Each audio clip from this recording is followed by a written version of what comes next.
The palace is burning before dawn, and the night sky above the eastern Mediterranean has turned the colour of heated copper.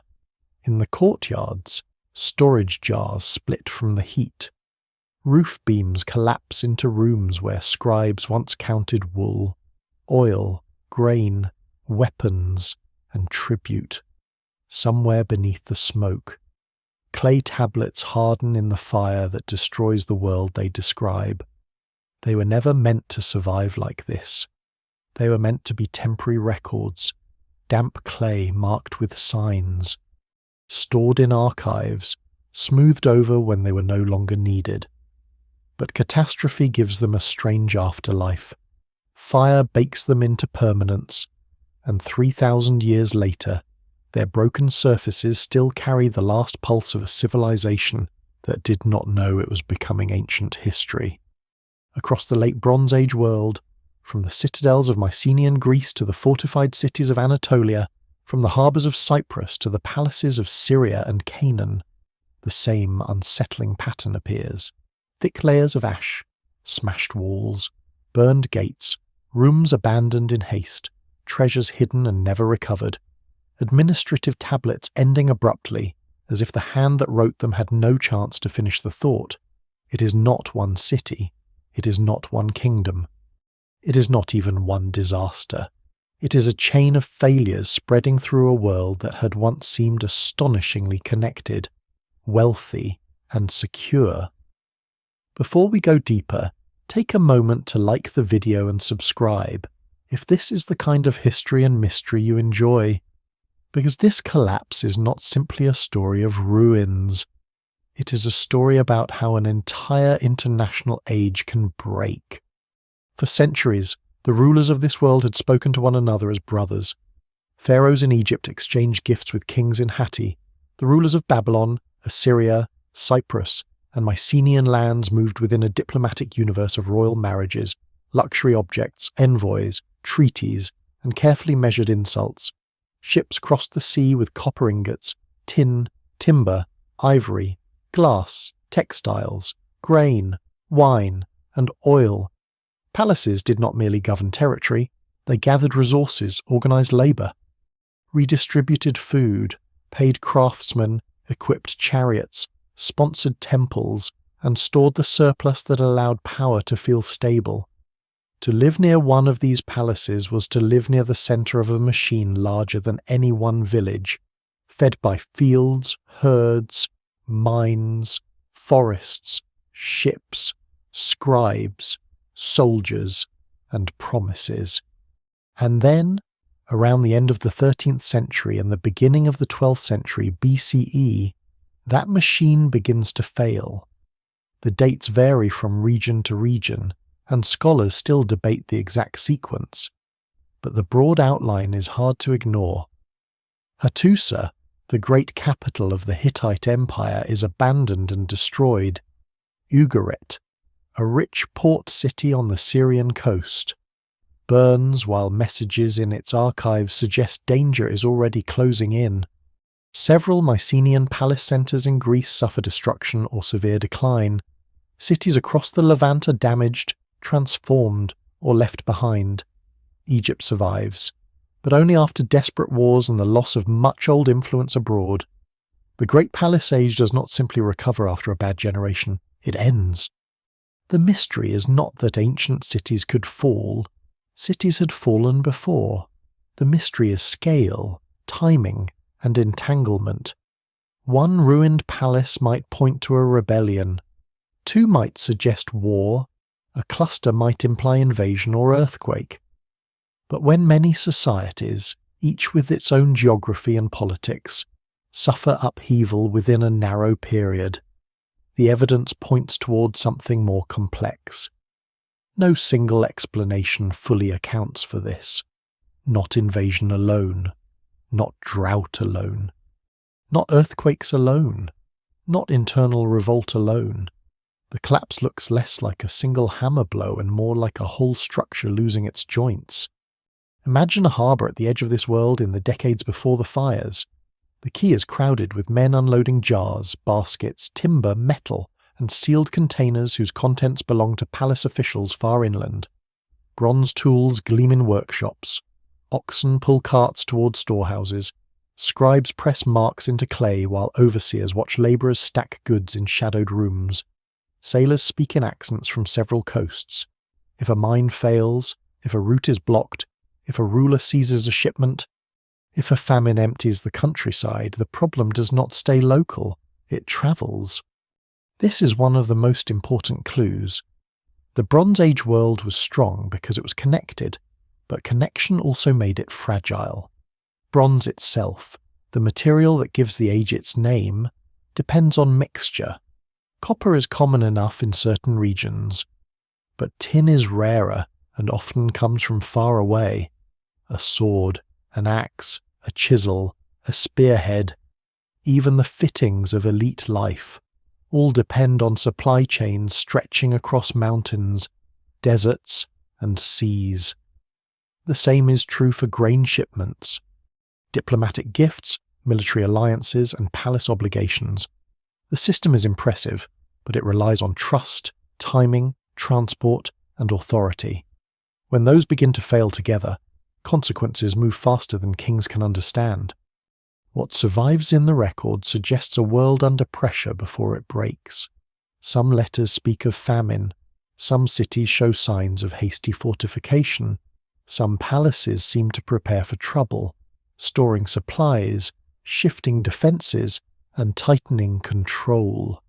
Archaeology reveals destruction, but also movement, people relocating, cultures blending, old centres shrinking, new settlements appearing in unexpected places. The evidence remains incomplete, and that incompleteness matters. We're not watching a modern disaster through cameras and documents.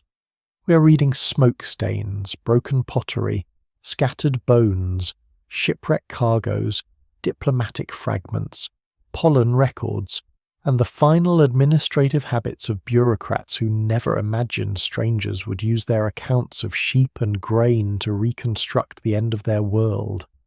Collapse does not always announce itself in grand language. It appears in missing deliveries, delayed ships, anxious officials, empty granaries, unpaid workers, abandoned roads, and small decisions made too late. It appears when a palace that once commanded loyalty can no longer feed its dependents or protect its borders. By the time flames rise over a citadel, much of the collapse may already have happened invisibly, in the weakening of relationships that once made the walls meaningful. And so the story begins not with one enemy at the gate, but with a night of smoke repeated across many horizons. A city burns, a scribe's tablet hardens, a ship fails to arrive, a king sends for help that may never come. Somewhere in the darkness, the Bronze Age world is still alive, still speaking the language of orders, tribute, harvests, and royal power. Yet beneath that language, something deeper has already broken. To understand why the fires mattered so much, it is necessary to step back from the burning palaces and see the world they had once held together. The late Bronze Age Eastern Mediterranean was not a scattered landscape of isolated kingdoms staring blindly across the sea. It was a connected political and economic web, a world of envoys and merchants, tribute and treaties, royal gifts and carefully managed routes, from the Nile Valley to the mountains of Anatolia.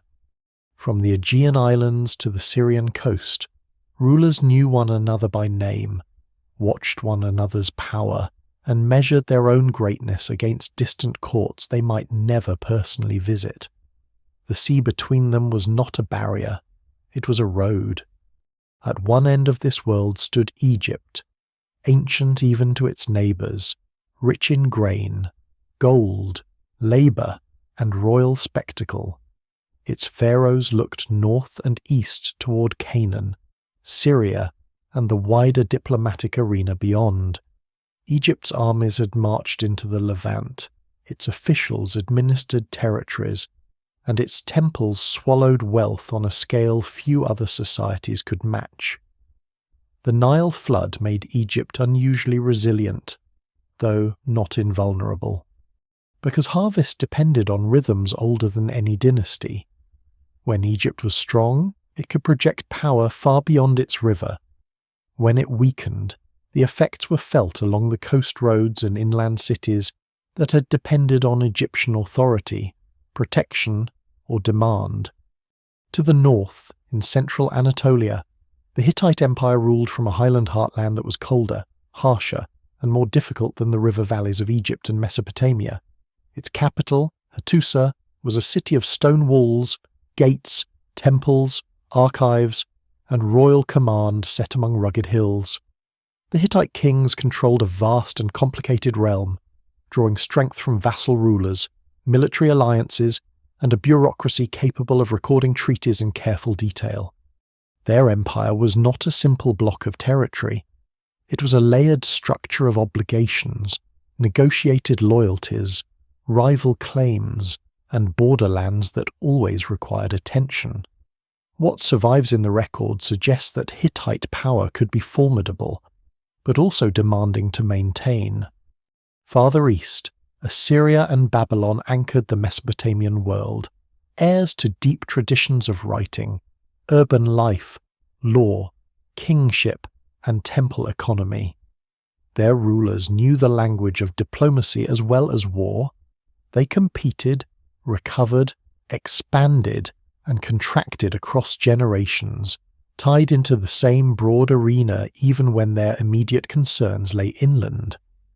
The great cities of Mesopotamia were connected to trade routes reaching through Syria, Anatolia, the Zagros, and beyond. Their scribes preserved a habit of record-keeping so old and dense that even their myths carried the weight of archives. Between these larger powers stood smaller kingdoms and city-states whose importance was greater than their size. The Syrian and Canaanite coast was filled with ports, markets, fortresses, and palace towns that acted as hinges between land and sea. Ugarit, on the northern Syrian coast, was one of the most striking. It was not the largest kingdom, yet it was wealthy, literate, cosmopolitan, and plugged into the currents of the age. Its scribes used several languages and scripts, and among its surviving tablets is one of the earliest known alphabetic cuneiform systems, a lesser-known detail that reveals how experimental and varied writing could be in this world. Ugarit was a small kingdom, but it was also a listening post, a warehouse, a diplomatic mailbox, and a doorway. Cyprus, known in many texts as Alaschia, was another key piece of the system. The island's copper resources made it central to bronze production, and copper travelled from Cyprus in distinctive oxide-shaped ingots, heavy slabs with protruding corners that made them easier to lift, carry, and lash down. These ingots have been found in shipwrecks and archaeological contexts across the Mediterranean, silent evidence of a metal economy that crossed political borders.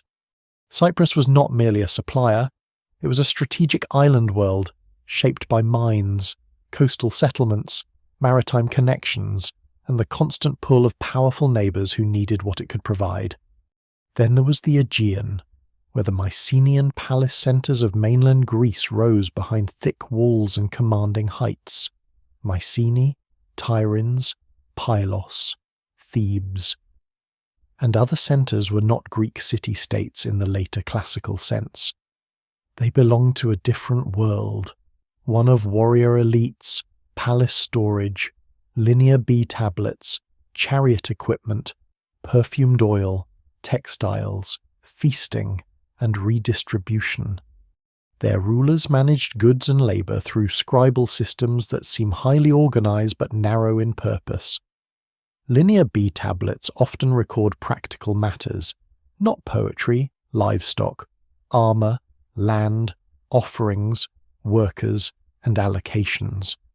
These tablets reveal a society with impressive administration, but scholars still debate how far Mycenaean political unity extended and how these palace kingdoms related to one another in times of stress. What bound these regions together was not a single empire. It was something more delicate, a shared system of exchange. The kings called each other brothers when rank allowed it, but brotherhood in royal language did not mean tenderness. It meant status. A great king expected to be treated like a great king. Gifts were not casual generosity, they were political instruments. Gold from Egypt, horses from one land, lapis lazuli from distant roots, ivory, ebony, fine textiles, carved vessels. Weapons and skilled craftsmen moved through elite channels. A gift could flatter, insult, bind, or test a relationship. A delayed shipment might become a diplomatic wound. A marriage could connect courts, but it could also expose hierarchy, because some kings sent daughters away while others refused to send princesses in return. Beneath the royal glitter moved the heavier traffic of survival. Grain had to feed workers and cities. Timber was needed for ships, roofs, tools, and siege works, but good timber was unevenly distributed. Copper and tin had to reach workshops, herds, textiles, oil, wine, resins, and ceramics moved through controlled channels and private trade. Merchants operated in spaces where palace power and personal risk overlapped. Some were official agents. Others seemed to have worked with a degree of independence, though the evidence remains incomplete. A merchant might carry goods for a king, profit for himself, news for a court, and danger for everyone involved. The system was magnificent because it allowed regions to specialize, enrich one another, and project power far beyond local resources. Egypt could desire Anatolian silver or Levantine timber. Hatti could seek grain in times of shortage. Mycenaean elites could acquire Eastern luxuries that displayed status in halls and tombs. Coastal cities could grow wealthy by standing between worlds. But the same system also produced dependence. A palace that relied on imported metals could not easily replace lost shipments. A kingdom that depended on vassals for troops and grain could not simply command loyalty forever if famine, war, or fear broke the chain. A port that thrived on international trade could suffer quickly when ships stopped coming. This was the Bronze Age world at its height, not primitive, not simple, not isolated, but intensely connected and carefully managed. Its rulers believed in walls, treaties, gods, archives, armies, and the old language of obligation. They had reason to believe these things would endure. For generations, they had endured. Yet the very networks that made the age shine also carried its weaknesses from shore to shore, long before the flames reached the archives. The world of bronze had already tied its fate together. The kings of the late Bronze Age did not rule only by the sword. They ruled through ceremony, memory, obligation, and the careful performance of greatness. A palace was not simply a residence where a ruler slept behind guarded doors. It was a theatre of power, a warehouse of wealth, a legal office, a temple partner, a military headquarters, and a machine for turning harvests, labour, and distant materials into royal authority. When envoys entered such a place, they were not meant to see uncertainty. They were meant to see order. They were meant to see polished floors, painted walls, bronze weapons, carved furniture, full storerooms, scribes at work, and officials who behaved as though the king's command could reach every field, harbour, border, and mountain road. But the power of these palaces depended on constant movement. Goods had to move inward, and commands had to move outward. Grain came from villages, wool came from flocks, oil came from groves, timber came from uplands and foreign coasts. Metals came through long and vulnerable routes. Workers were counted, assigned, fed, and sometimes moved from one place to another. At Mycenaean Pylos, the Linear B tablets record a world of astonishing administrative detail women workers, textile production. Bronze allocations, offerings to deities, land arrangements, military equipment, and lists of rowers or coastal watchers. The tablets are not grand royal histories. They are closer to the paperwork of a nervous machine. Their very dryness is what makes them powerful. They show how much had to be counted for the palace to function. The same is true in other regions, though the languages and systems differed. In Hattusa, treaties, rituals, instructions, prayers, laws, and diplomatic texts were preserved in archives that reveal a court deeply concerned with hierarchy and obligation. In Ugarit, scribes worked in several languages, including Akkadian for international diplomacy, local Ugaritic for many domestic texts, and other scripts for specialized purposes. This multilingual archive is one of the most revealing windows into the period, because it shows a small kingdom living at the intersection of many worlds. A ruler on the Syrian coast could not afford to be provincial. He had to understand the language of the Hittite king, the expectations of Egyptian power, the habits of merchants, the risks of the sea, and the moods of neighbouring cities. Diplomacy among the great courts was wrapped in the language of kinship. Powerful rulers addressed one another as brothers when they recognized each other as equals. Lesser rulers wrote in humbler terms, placing themselves symbolically beneath the feet of greater kings. These formulas were not empty decoration. They were political instruments. Words established rank, and rank-shaped gifts, marriages, military support, and expectations. A king who received too little gold might complain. A ruler who was not treated as an equal might take offence. A delayed messenger could create suspicion. A marriage alliance could strengthen a bond. But it also raised questions of prestige. Egyptian pharaohs often accepted foreign princesses into their courts, yet Egyptian royal women were rarely sent abroad in return. To modern eyes, this may seem like a family matter, but in the diplomatic world of the Bronze Age, it was a statement about hierarchy. One of the lesser-known details of this diplomatic system is how personal it could sound, despite being so formal. Letters between courts discuss illness, gifts, messengers, insult, loyalty, marriage negotiations, missing statues, and the quality of materials received. Rulers ask after health while quietly measuring advantage. They speak of affection while bargaining hard over gold, brides, and recognition. The clay tablets preserve a world where royal friendship had to be maintained through repeated acts. Nothing stayed settled for long. A treaty could be copied and sworn before gods, but it still required grain, troops, marriages, and obedience to remain alive. This is where the surface brilliance begins to reveal its cracks. Palace systems were good at concentrating wealth, but concentration created dependence. A village might produce grain, but the palace claimed part of it. A craftsman might have skill, but his materials could be controlled by officials. A soldier might receive rations, land, or equipment through palace channels. A foreign merchant might profit, but only if routes remained secure and authorities honoured agreements. The palace promised protection and redistribution, yet those promises became dangerous when harvests failed. Borders trembled or ships disappeared. The more people depended on the centre, the more frightening it became when the centre faltered. The evidence remains incomplete, and scholars still debate how rigid these economies truly were. Some older interpretations imagined the palaces controlling nearly everything, while more recent views allow more space for private trade, local agency, and informal exchange. Still, the surviving records make one thing clear. Palaces were deeply involved in organizing resources and labor.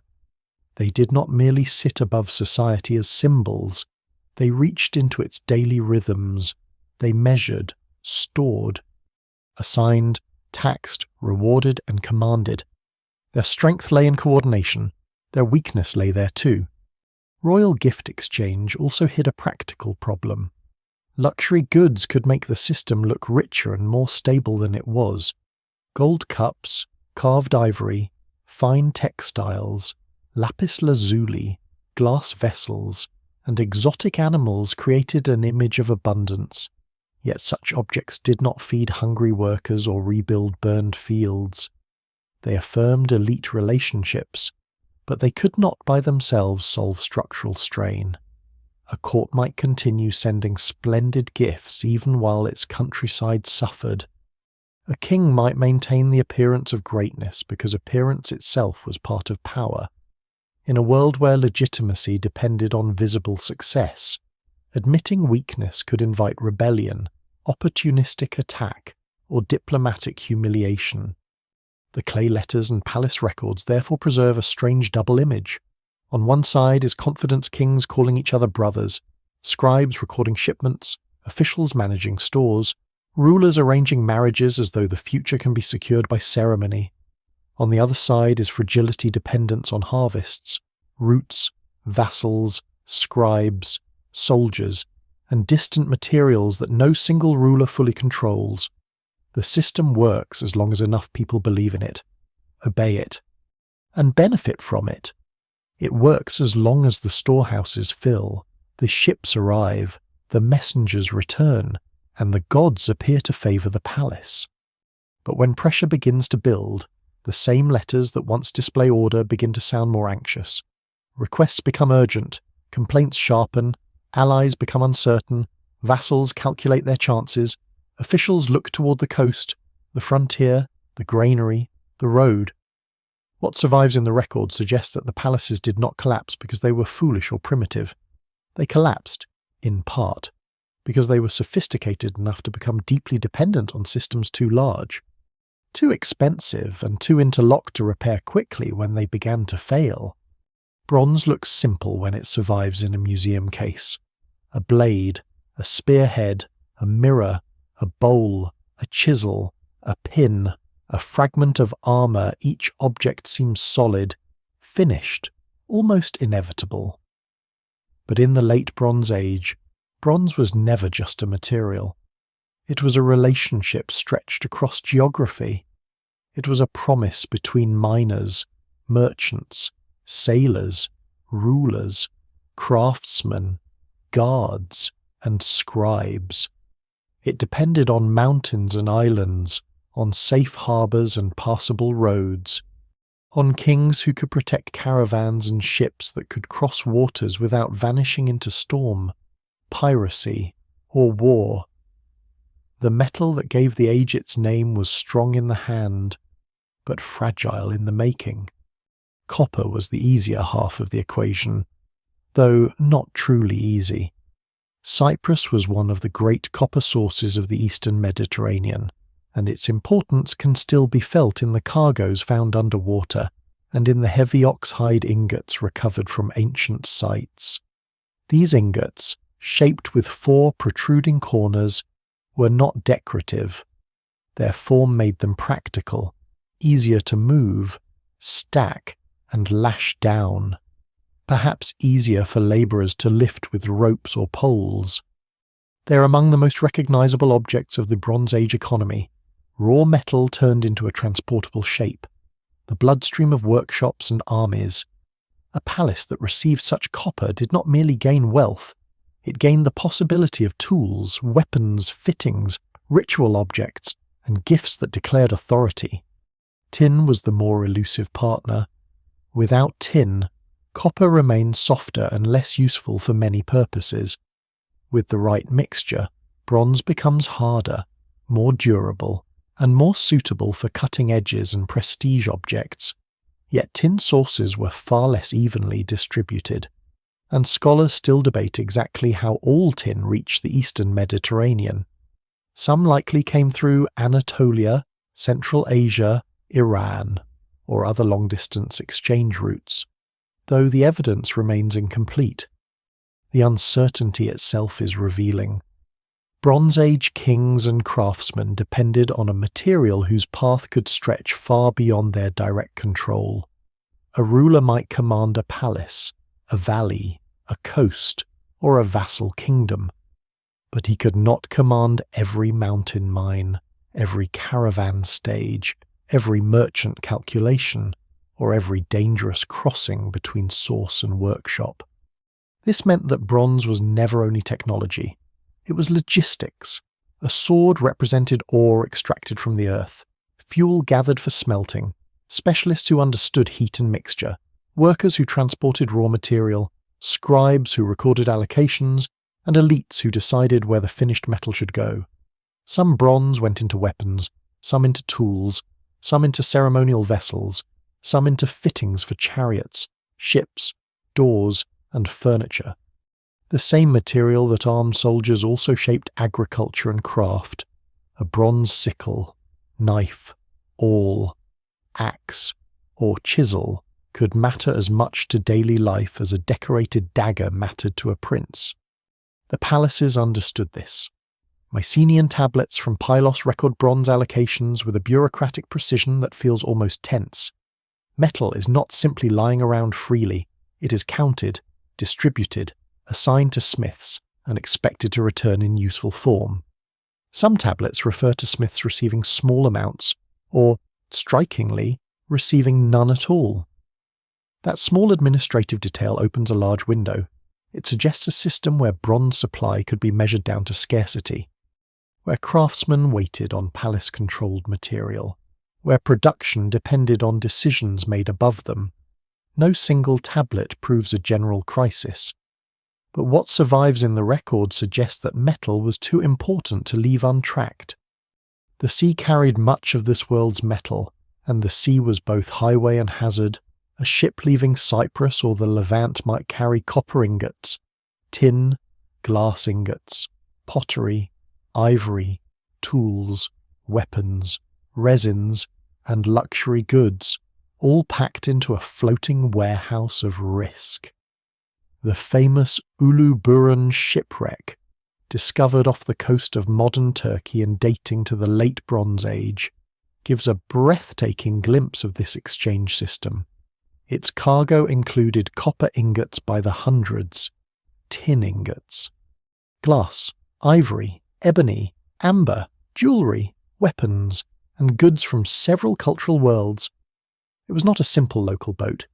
It was a moving intersection of Egypt, the Levant, Cyprus, Anatolia, the Aegean, and regions even farther away. One wreck on the seabed shows how wide the Bronze Age horizon truly was. Yet a shipwreck also reminds us how easily wealth could disappear. A storm, a reef, a misjudged coast, a raider, or a political crisis could remove months or years of value in a single night. In a world without insurance in the modern sense, without instant communication, without engines, without satellite weather, every voyage carried uncertainty. A missing ship was not just a tragedy for sailors.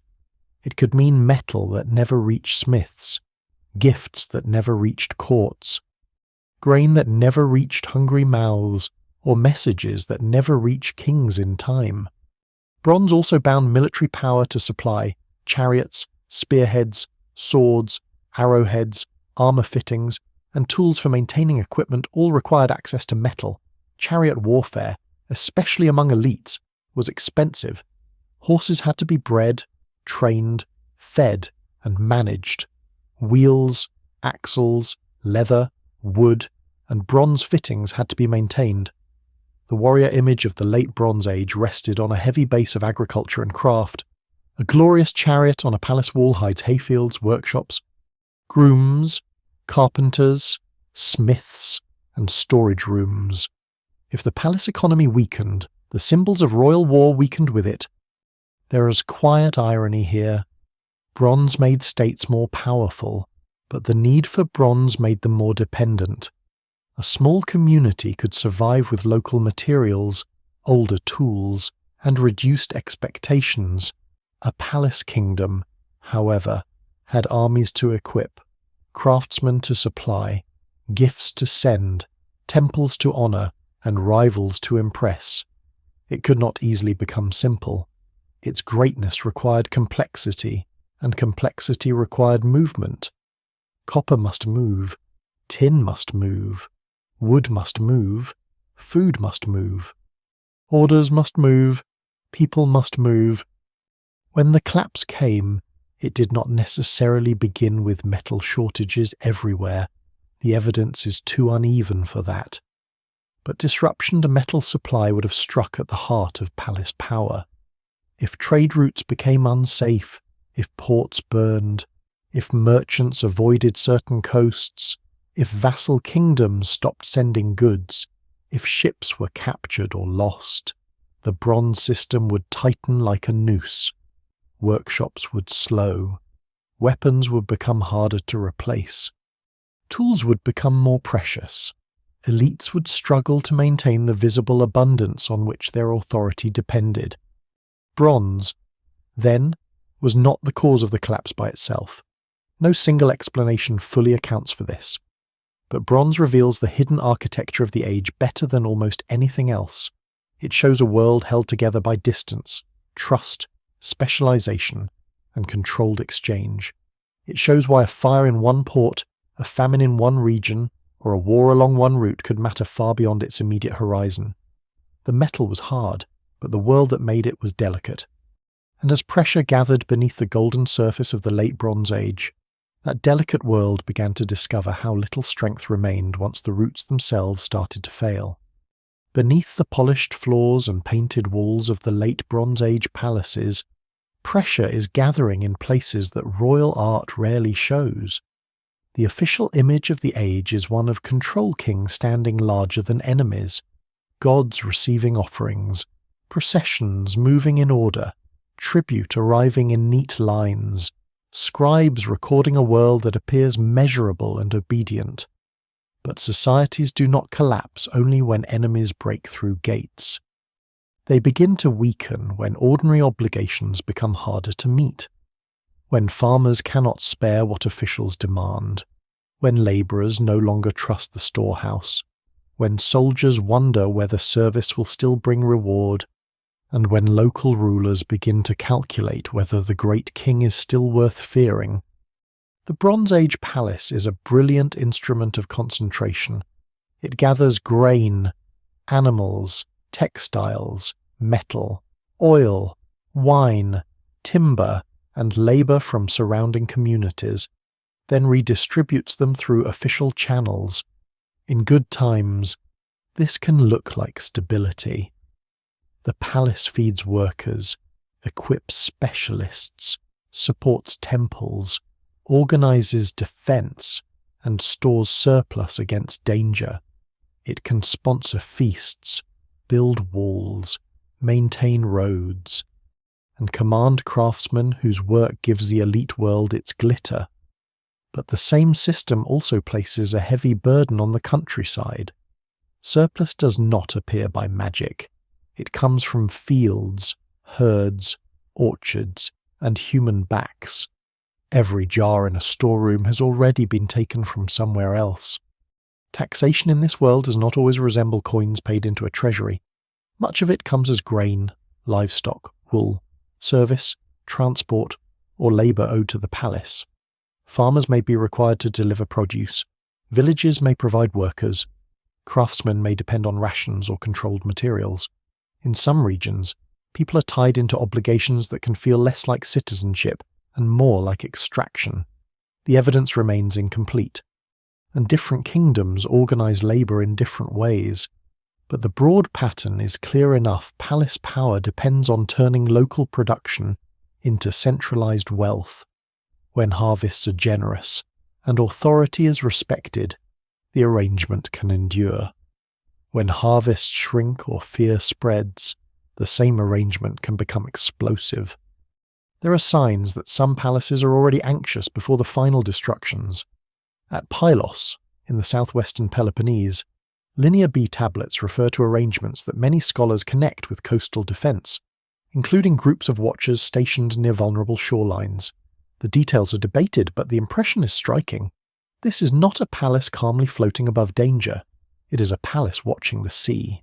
It is counting men, organising equipment, and preparing for threats that may already be expected. Such records do not prove panic, but they reveal a government alert to insecurity. Somewhere beyond the palace walls, the horizon has begun to matter in a different way.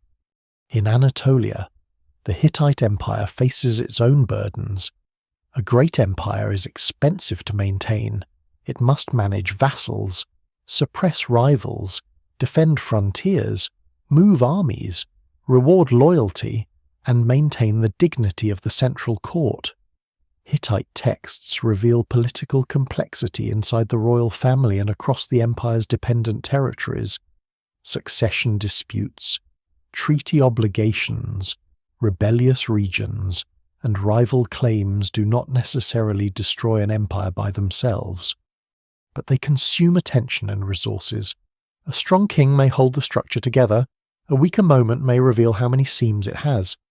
What survives in the record suggests that Hittite authority is powerful, but not effortless. The smaller kingdoms between great powers may feel pressure even more sharply. A port city such as Ugarit prospers because it stands inside a network of exchange, but that prosperity brings obligations upward and outward. It must answer to larger powers, manage merchants, maintain defences, feed its people, and survive the ambitions of neighbours. Its rulers live in a world where loyalty is demanded from above, and danger can arrive from land or sea. A city that grows wealthy through connection can also become hostage to connection. If trade falters, if war blocks routes, if food becomes scarce, its wealth may not protect it. It may instead attract attention. Inequality adds another layer. The palaces and elite tombs of the Late Bronze Age show extraordinary wealth: gold, ivory, imported goods, carved objects, fine weapons, decorated vessels. Yet most people live closer to the edge of survival, depending on harvests, herds, family labour, and local stability. The distance between elite display and ordinary hardship may have widened in some places, though scholars still debate how social tensions can be detected archaeologically. Ruins rarely preserve resentment in a simple form. They preserve burned rooms, abandoned storage jars, damaged gates, and changes in settlement patterns. But when centralized systems fall, it is reasonable to suspect that some people did not experience the palace as a beloved protector. Some may have seen it as a burden that had failed to justify itself. Debt and dependency may also have mattered, especially in societies where land, labour, and obligation become entangled over generations. In parts of the ancient Near East, earlier texts already show concern with debt, service, and social imbalance. The Late Bronze Age evidence is patchier from region to region, and no single model fits everywhere. Still, the human pattern is familiar. When households fall behind, when harvests fail, when elites demand the same dues from a weaker countryside, social trust erodes. People do not need a modern ideology of revolution to resist. They can flee, hide grain, neglect obligations, join raiders, shift allegiance, or stop believing the palace can protect them. Food is the quiet foundation beneath all of this. Without grain, no army marches for long, no workshop runs smoothly, no palace staff remains loyal, no feast confirms royal generosity. Even before full famine appears, shortages can distort a society. Prices rise where exchange exists. Rations shrink where redistribution matters. Local officials become harsher or more desperate. Families move. Banditry grows. Border groups become harder to control. A king can survive a bad harvest if storehouses are full and roads are safe. Several bad years, combined with war, blocked trade, or political mistrust, become far more dangerous. There is a temptation to imagine the Bronze Age collapse as a sudden storm sweeping across a peaceful world, but the more disturbing possibility is that the storm strikes a structure already under strain. The golden surface is real. These kingdoms are not illusions. They build, trade, write, negotiate, worship, and rule with impressive sophistication. Yet their sophistication carries costs. They require constant coordination, obedience, movement, and surplus. They depend on people continuing to believe that the centre can manage danger better than local survival can. By the time cities burn, many smaller failures may have already taken place beyond the bright centre of the palace, a missed delivery. A village emptied, a local official ignored, a merchant delayed, a border vassal wavering, a workshop short of metal, a granary not as full as the records require. No single explanation fully accounts for this, but these stresses help explain why later shocks prove so devastating. The Late Bronze Age world does not fall because it is weak in a simple way. It falls because it is strong in ways that become difficult to sustain, and fragile in ways its rulers may not fully see until the smoke is already rising. When the ground moves beneath a Bronze Age city, the first sound is not always a roar. It may begin as a low shudder passing through stone, timber, plaster, and clay, a vibration that turns solid architecture into something suddenly uncertain. Walls that have stood for generations begin to breathe and crack. Columns shift, roof beams groan, storage jars topple in dark rooms, lamps fall, stairways split. People rush toward courtyards only to find the courtyards filling with dust. A palace can survive enemies if its gates hold, but it cannot negotiate with the earth beneath its own foundations. The eastern Mediterranean lies across some of the most restless geological zones in the ancient world. The Aegean, western Anatolia, Cyprus, the Levant, and surrounding regions sit near fault systems shaped by the slow collision and grinding movement of tectonic plates.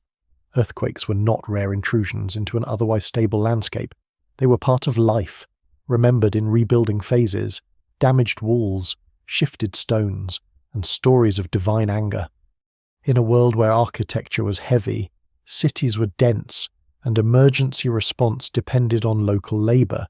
Even a single severe earthquake could become a political event.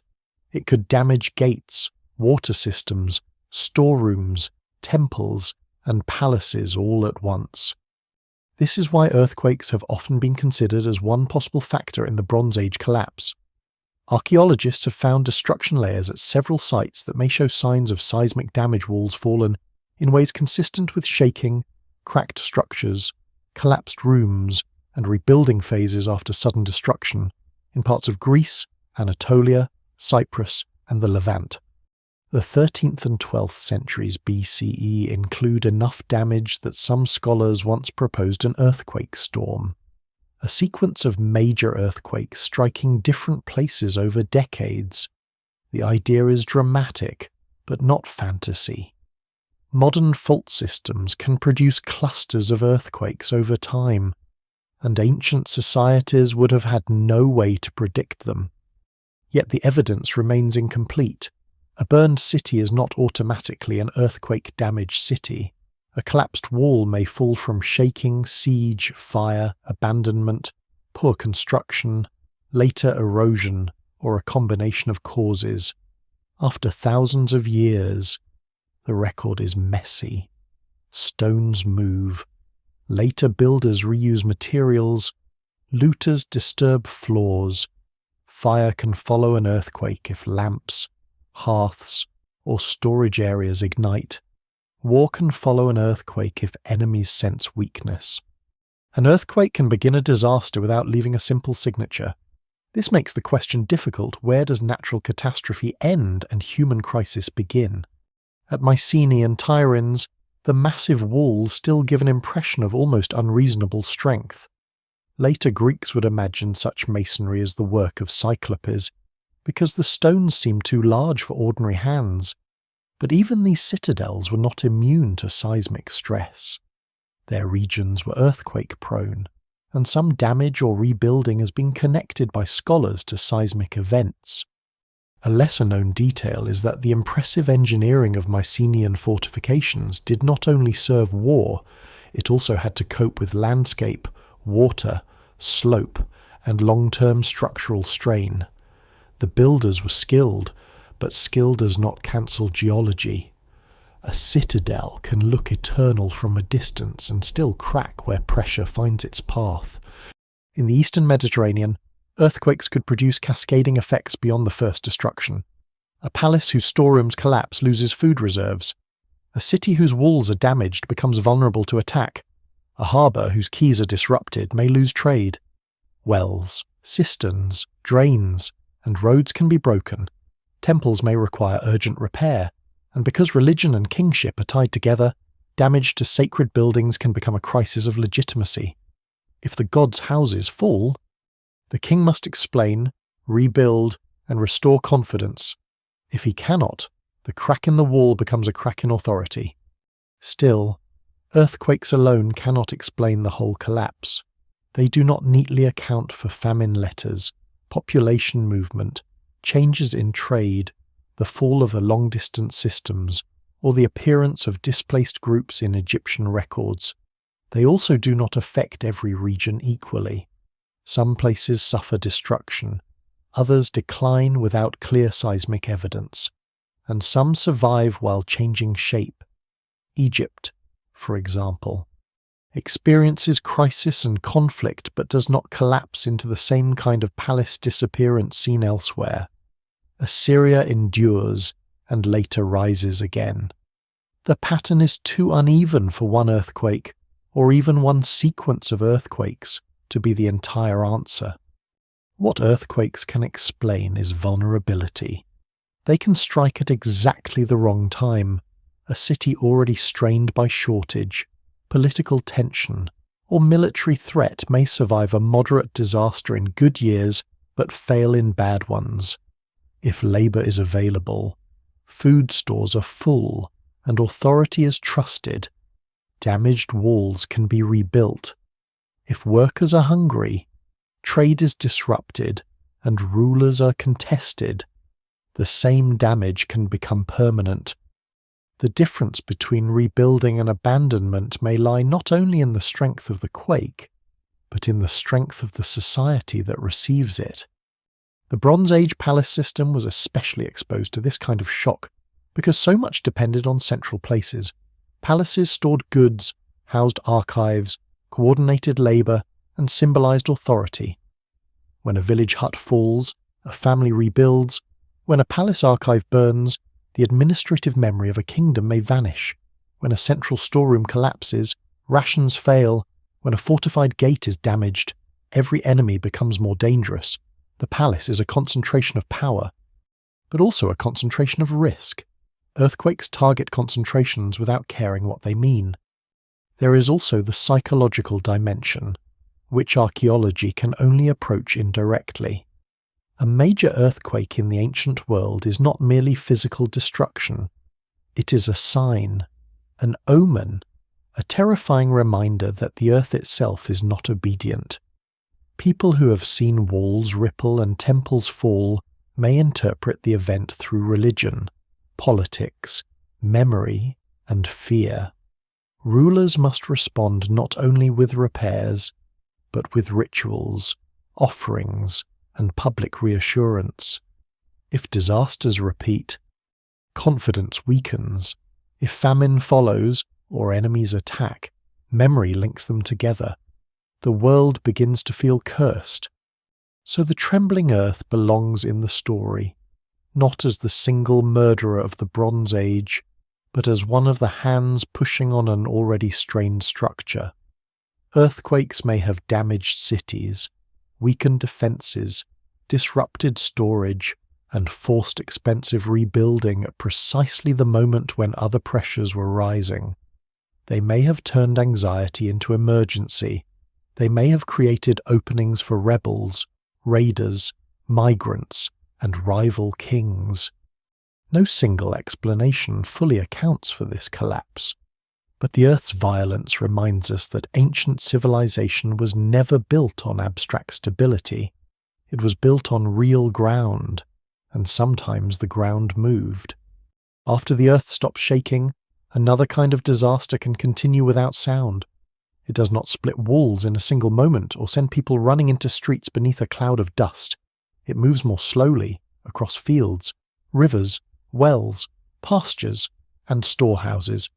It begins when winter rains do not arrive as expected, when spring growth looks thin, when animals search longer for grazing, when farmers cut into seed grain. When officials open jars that should have remained sealed until later in the year, drought does not always look dramatic at first. It looks like waiting. It looks like calculation. It looks like people telling themselves that next season will be better. The late Bronze Age world depends on rainfall more than royal inscriptions like to admit. Egypt has the Nile, and that gives it a special kind of resilience. But even Egypt is tied to climate through river levels, harvests, and the grain demands of a large state in Anatolia, Syria, Canaan, Cyprus, and the Aegean.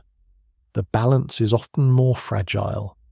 Dry farming depends on seasonal rains. Pastoral groups depend on grazing.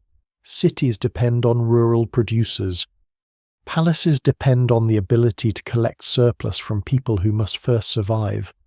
When rainfall declines across several years, the damage is not confined to one bad harvest. It reaches into social trust, political loyalty, trade, debt, and war. Modern scientific evidence has given this part of the collapse a sharper outline, though the evidence remains incomplete. Pollen records, lake sediments, cave formations, and other climate indicators suggest that parts of the eastern Mediterranean experienced a period of increased aridity around the time of the Bronze Age collapse. The exact timing, intensity, and regional differences are still debated, but the broader possibility is difficult to dismiss. A drier climate would not need to destroy every field to become dangerous. It would only need to reduce yields enough, long enough, across enough connected regions to make the palace system harder to sustain. This matters because palace economies are hungry machines. They do not merely feed kings, they feed labor gangs, soldiers, craftsmen, priests, dependent workers, messengers, and sometimes foreign allies.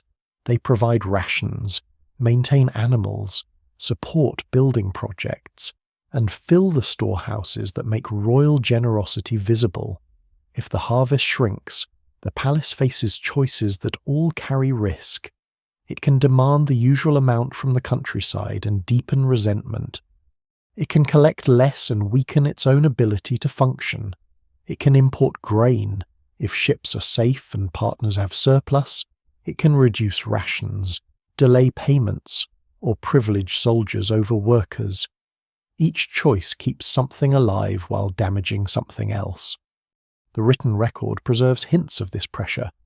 Some late Bronze Age letters refer to famine, urgent grain requests, or distress in language that feels painfully close despite the distance of 3,000 years. Hittite rulers appear at times to seek grain from abroad, including from Egypt, suggesting that even powerful states could face food insecurity. In the archives of coastal cities, concern over supplies and danger sometimes appears together, as if hunger and violence are not separate events but overlapping conditions. What survives in the record suggests a world in which food can become diplomacy, leverage, and desperation all at once. A lesser-known and haunting detail is that famine in such a system might not always mean there is no food anywhere. It can mean food is in the wrong place, controlled by the wrong people, blocked by unsafe routes, locked in palace stores, or promised to armies and officials before ordinary households can reach it. A port might receive shipments while villages inland suffer. A palace might still sponsor ritual offerings while families reduce meals. An elite tomb might contain imported luxury goods from an earlier generation while nearby fields fail in the present. Archaeology often preserves these contradictions without explaining them neatly. Drought also changes movement. When fields fail, people move toward water, toward cities, toward ports, toward borderlands, toward any place where food might be found. Pastoral groups may push into agricultural zones. Farmers may abandon marginal lands. Young men may become mercenaries, raiders, or followers of stronger leaders because staying home offers no future. Families may attach themselves to temples, palaces, or military bands. These movements do not have to begin as invasions. They can begin as survival. But to the people already living behind walls, a hungry moving population can look like an enemy even when it's also a symptom. In this sense, drought may help explain why the collapse appears so human in the archaeological record. The destruction layers are made by fire and violence, but the deeper force may be scarcity. Hungry people do not politely remain inside administrative categories. They cross borders, break obligations, steal animals, join armies, flee taxes, or refuse orders. Vassal rulers under pressure may stop sending tribute. Merchants may avoid troubled ports. Soldiers may demand payment. A king who cannot feed his dependents begins to lose the aura of divine favour, and in the Bronze Age that aura is not decorative, it is part of government. Still, climate cannot be treated as a simple master key. Some dry periods occur without total collapse. Some societies adapt. Some regions suffer more than others. Egypt survives, battered but intact. Assyria endures through hardship and later expands. Communities in the highlands and smaller settlements may even become more important as the palace centres fail. Scholars still debate how directly climate stress can be tied to individual destructions, and no responsible account can say that drought alone burned Ugarit, emptied Hattusa, or brought down Mycenaean palaces. The connection is more subtle and more disturbing. Drought weakens the room before the fire starts. It weakens the ability to recover from earthquakes. It makes trade disruption more dangerous. It turns political disputes into survival struggles. It makes kings more demanding and subjects less patient. It pushes people onto roads and seas. It transforms local failure into regional instability because the Bronze Age world is connected enough for shortage to travel. If one kingdom lacks grain, it seeks help from another. If that help cannot come, alliances strain. If shipments are seized or delayed, ports tremble. If soldiers are sent to protect grain, other borders are exposed. The empty field reaches the palace gate. By the time the great centres burn, the disaster may already have passed through years of dry soil, anxious harvests, and shrinking reserves. The ash layers catch the eye because fire leaves a bold signature. Drought leaves a quieter record, pollen changed in sediments. Abandoned terraces, hungry letters, movement across landscapes, and the invisible arithmetic of meals missed. In the mystery of the Bronze Age collapse, the empty field is as important as the broken wall. It tells us that civilization can be wounded not only by what arrives suddenly, but by what fails to arrive at all. Then, in the Egyptian records, the sea begins to fill with names. They arrive not as a single nation with one homeland and one king, but as a cluster of peoples remembered through the language of war, fear, and royal victory. The Egyptians place them in battle scenes, carved with feathered headgear, round shields, long swords, ox carts, ships, women, children, and warriors move together. Later generations would call them the Sea Peoples, a phrase that sounds almost mythical, as if the Mediterranean itself had produced an army. But behind the name is a harder problem. Who were they? Where did they come from? And were they the cause of the collapse or one of its most visible consequences? The most famous account comes from the reign of Rameses III in the early 12th century BCE, when Egypt describes a great confrontation with groups said to have swept through lands before reaching Egypt's borders. The inscriptions list names such as Peliset, Cheka, Shekelesh, Denien, Shesh, and others, depending on the text. Some names appear earlier in Egyptian records, including in connection with battles during the reign of Merneptah. This matters because the Sea Peoples do not appear from nowhere in a single year. Some groups may already have been active as mercenaries, raiders, migrants, or maritime communities before the final crisis. The evidence remains incomplete, and the Egyptian texts are not neutral reports. They are royal monuments designed to show Pharaoh defeating chaos. Still, they cannot simply be dismissed. Egyptian reliefs show land battles and naval combat, with enemy ships pulled into disorder by Egyptian archers and soldiers. The scenes are stylized, but they preserve details that have fascinated archaeologists for generations. Some enemy ships have high curving sterns and bird-headed ornaments. Some warriors carry round shields, unlike the large rectangular shields more familiar in certain Near Eastern traditions. Some wear helmets or headgear that may hint at Aegean or Anatolian connections. Yet costume on a monument is not a passport. Scholars still debate how much these images reflect actual identity, military style, artistic convention, or Egyptian ways of classifying outsiders.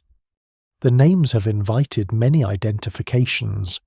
The Peliset are often connected with the Philistines, who later appear in the southern Levant and whose material culture includes strong Aegean-influenced elements in early Iron Age sites. The Djerka have been associated by some scholars with groups settling farther north along the coast. The Shekelesh have sometimes been linked, cautiously and controversially, with Sicily, the Denian with the Danayans or other Aegean-related groups. The Weshesh remain obscure. Many of these connections are debated.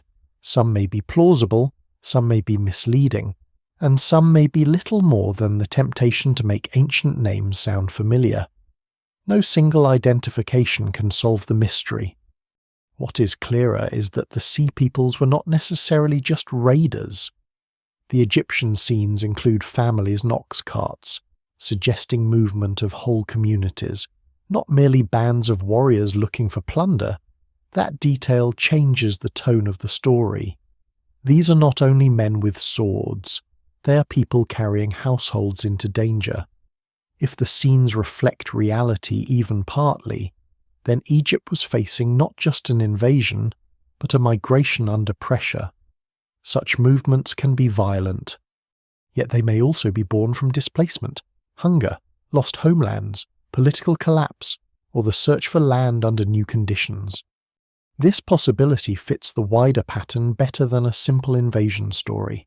If drought weakens harvests, if palaces fail, if trade routes break, if earthquakes damage cities, if local wars multiply, then people move.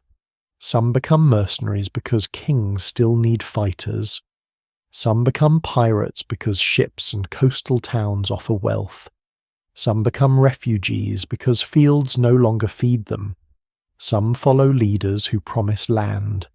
Some may be former subjects of fallen kingdoms, no longer bound to palaces that have ceased to function. From Egypt's viewpoint, these movements could merge into one threatening wave. From the viewpoint of those moving, it may have felt like survival. The Sea Peoples also reveal how language can shape memory. Because Egypt survived and carved its victories in stone, the invaders became famous. But Egypt's version places Pharaoh at the center as defender of order against foreign chaos. It does not explain the inner history of each group. It does not tell us whether they were pushed by famine, pulled by opportunity, recruited by rival powers, or formed from mixed communities along the broken edges of the palace world. Egyptian triumphal language makes them look like an external storm. Archaeology suggests something messier: movement, settlement, violence, cultural blending, and regional transformation. In the southern Levant after the collapse, new patterns appear at sites associated with the early Philistines, including distinctive pottery styles with Aegean connections, changes in foodways, and new settlement forms. One lesser-known detail is the evidence for dietary habits that differed from some surrounding populations, including the presence of pig bones in certain early Philistine contexts. Such details are not simple ethnic labels, but they show that newcomers or newly formed communities carried practices that marked them apart, at least for a time. Over generations, these communities changed, blended, and became part of the Iron Age landscape. The Sea Peoples were not frozen in the moment Egypt fought them. They became neighbours, rivals, townspeople, and ancestors. It is tempting to picture them as the villains of the Bronze Age collapse, because a named enemy makes a broken world easier to understand. But the record resists that simplicity. Some cities were destroyed before the main Egyptian accounts. Some regions declined without clear evidence of Sea People's attack. Some groups named by Egypt may have been participating in a crisis already underway, rather than creating it from nothing. No single explanation fully accounts for this. The Sea Peoples may have been both agents and victims, destroyers and displaced survivors, symptoms of collapse and accelerants of it. Their appearance marks the moment when the crisis becomes visible on the larger stage. Egypt, still powerful, sees the movement of peoples as an assault on cosmic and political order. The palace world to the north has already begun to fracture.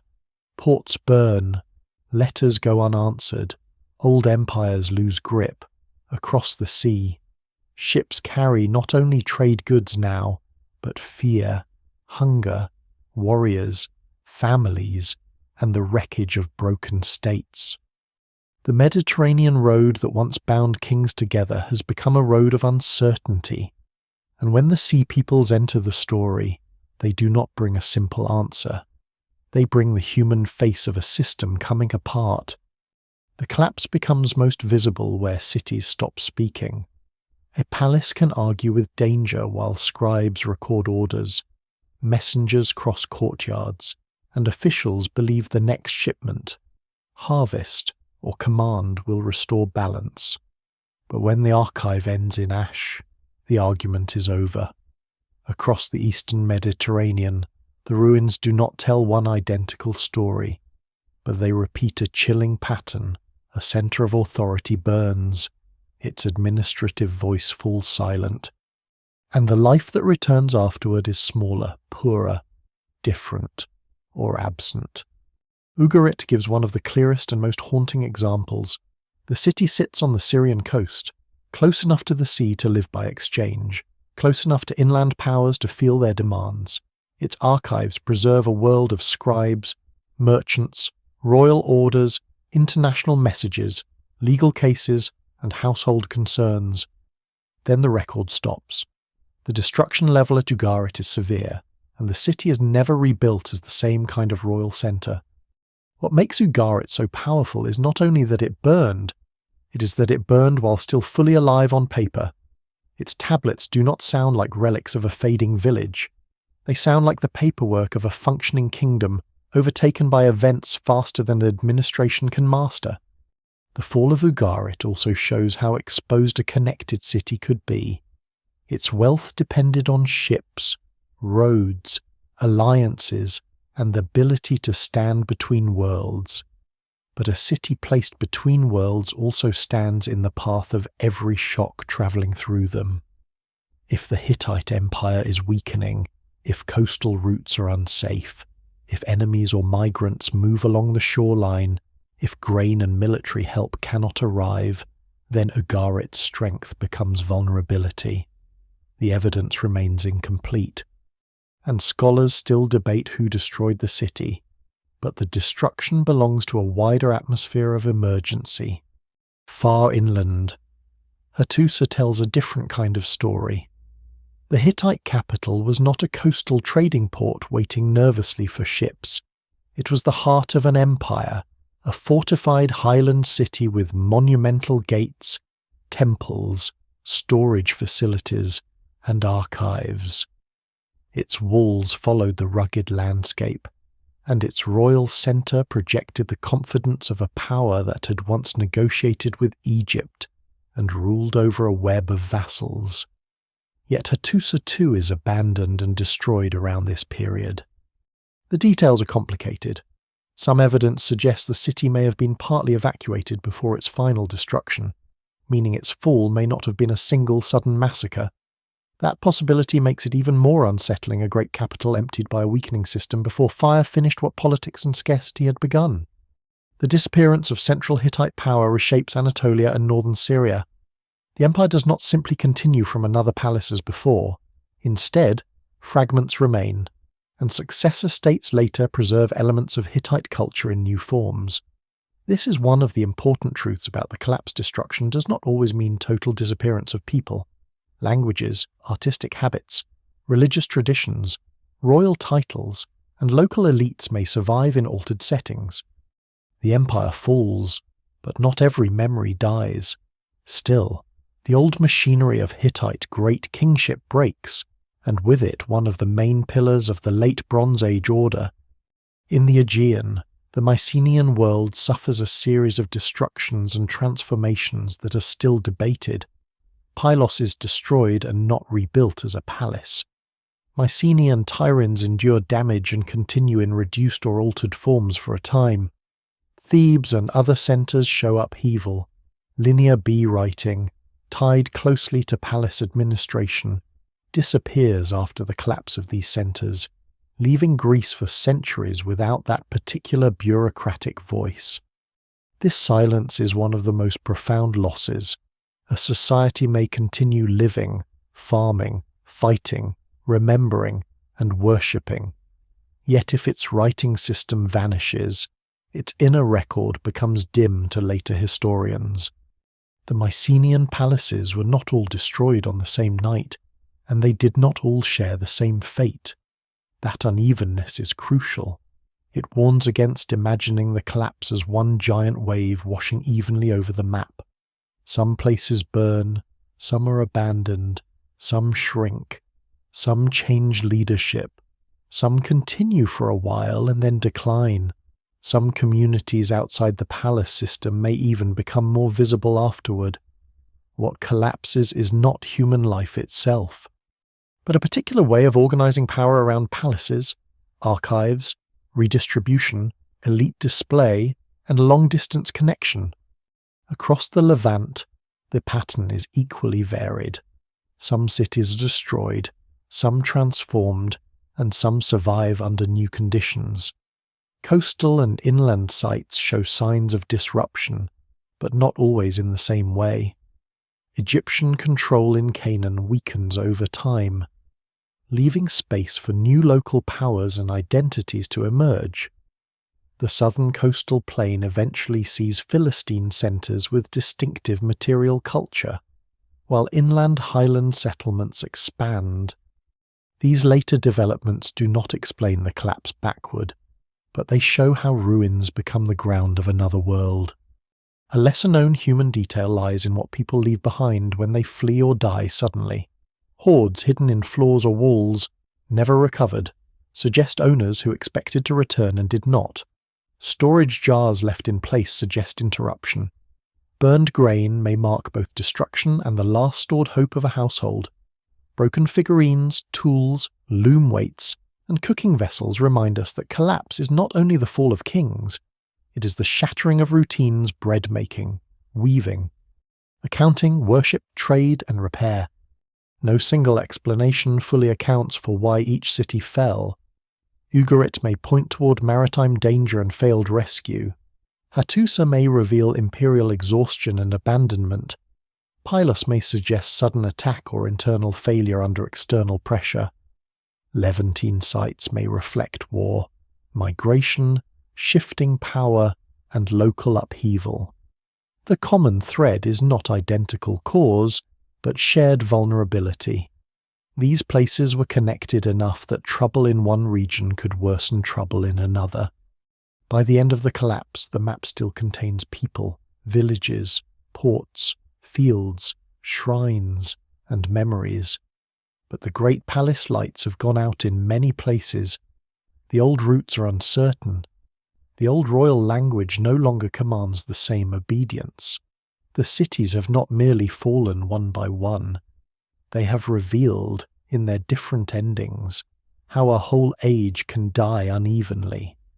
The most intimate traces of the Bronze Age collapse are not the burned walls or fallen gates, but the messages that were never allowed to become old. They survive because disaster interrupted their normal life. A clay tablet might have been stored briefly, read by an official, copied, answered, or eventually erased when its usefulness passed. Instead, fire hardened it. A document meant for a few living eyes became a voice carried across 3,000 years. And in those voices, the collapse stops looking like a distant historical process and begins to feel like a sequence of urgent human decisions made under a darkening sky. Atugarit.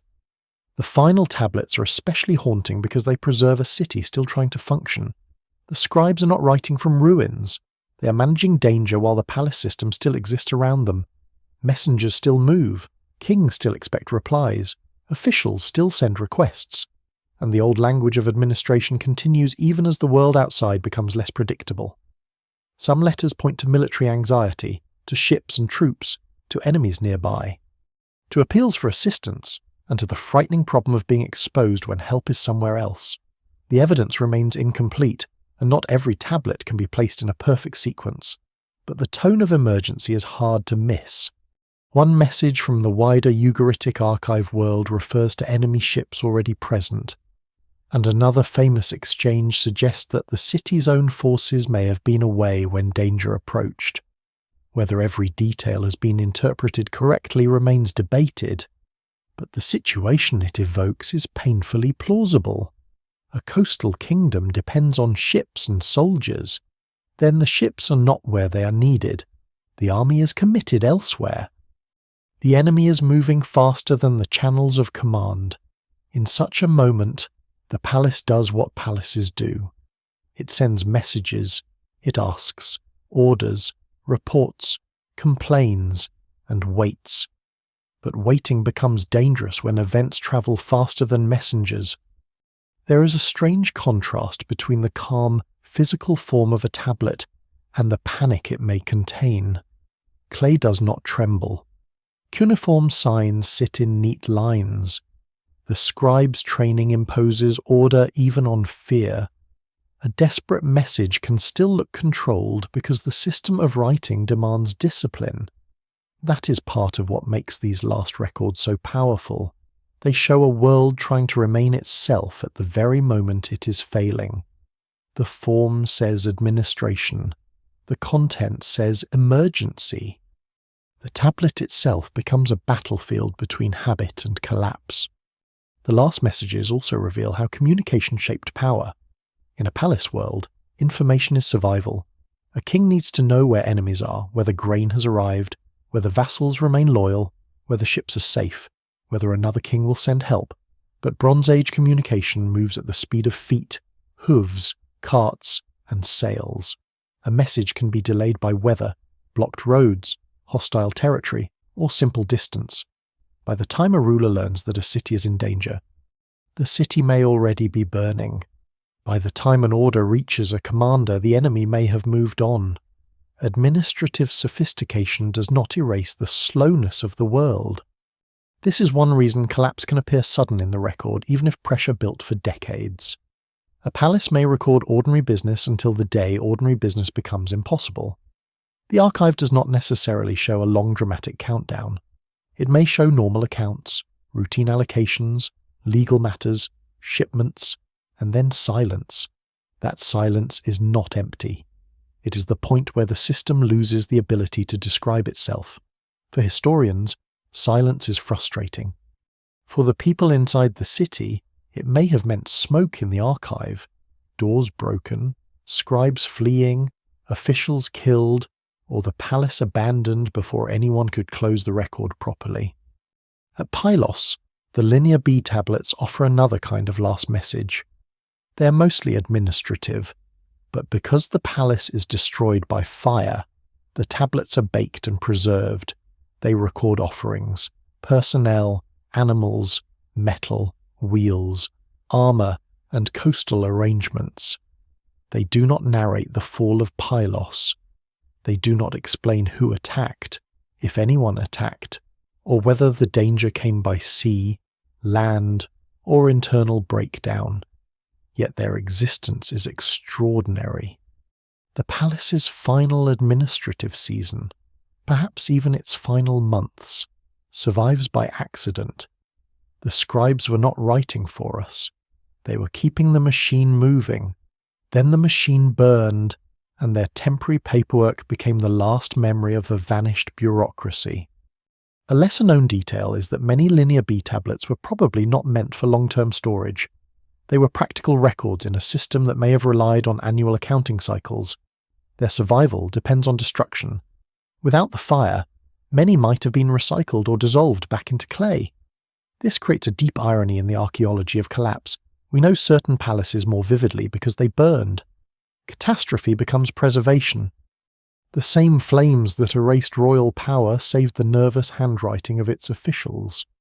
These records also show how narrow palace writing could be. They tell us much about goods, workers, land, and offerings, but little about personal grief, rumour, hunger in the streets, or fear inside households. A tablet may list women workers and their children, but it does not tell us how they understood the crisis. It may record bronze allocated to smiths, but not the frustration of a craftsman waiting for metal. It may refer to watchers near the coast, but not what they saw at sunset. The evidence remains incomplete because palace archives preserve the concerns of institutions, not the full emotional life of society. And yet, through the gaps, human reality presses forward. A message sent too late implies someone waiting for rescue. A list of supplies implies people who must be fed. A record of coastal defence implies fear of approach. A hidden hoard implies a family or official who believed there might still be a return. An archive burned in place implies routine stopped in an instant. These are not abstract signs of collapse. They are traces of interrupted lives. The final tablets do not give one answer. They do not name a single cause that brings down the Bronze Age world. Instead, they show the texture of systems under strain requests moving through old channels, officials clinging to procedure, rulers depending on information that arrives too slowly, and cities discovering that the networks that once sustained them can no longer guarantee help. What survives in the record suggests not a civilization that simply failed to understand danger, but one that understood danger in fragments and could not assemble those fragments quickly enough. Somewhere in Ugarit, a tablet is set down before the fire reaches it. Somewhere in Pylos, an account of bronze or grain lies unfinished in a room soon to collapse. Somewhere in Hattusa, archives that once gave shape to empire are abandoned, broken, or buried. The voices do not end with a farewell. They end in administration, because that is how palace worlds speak.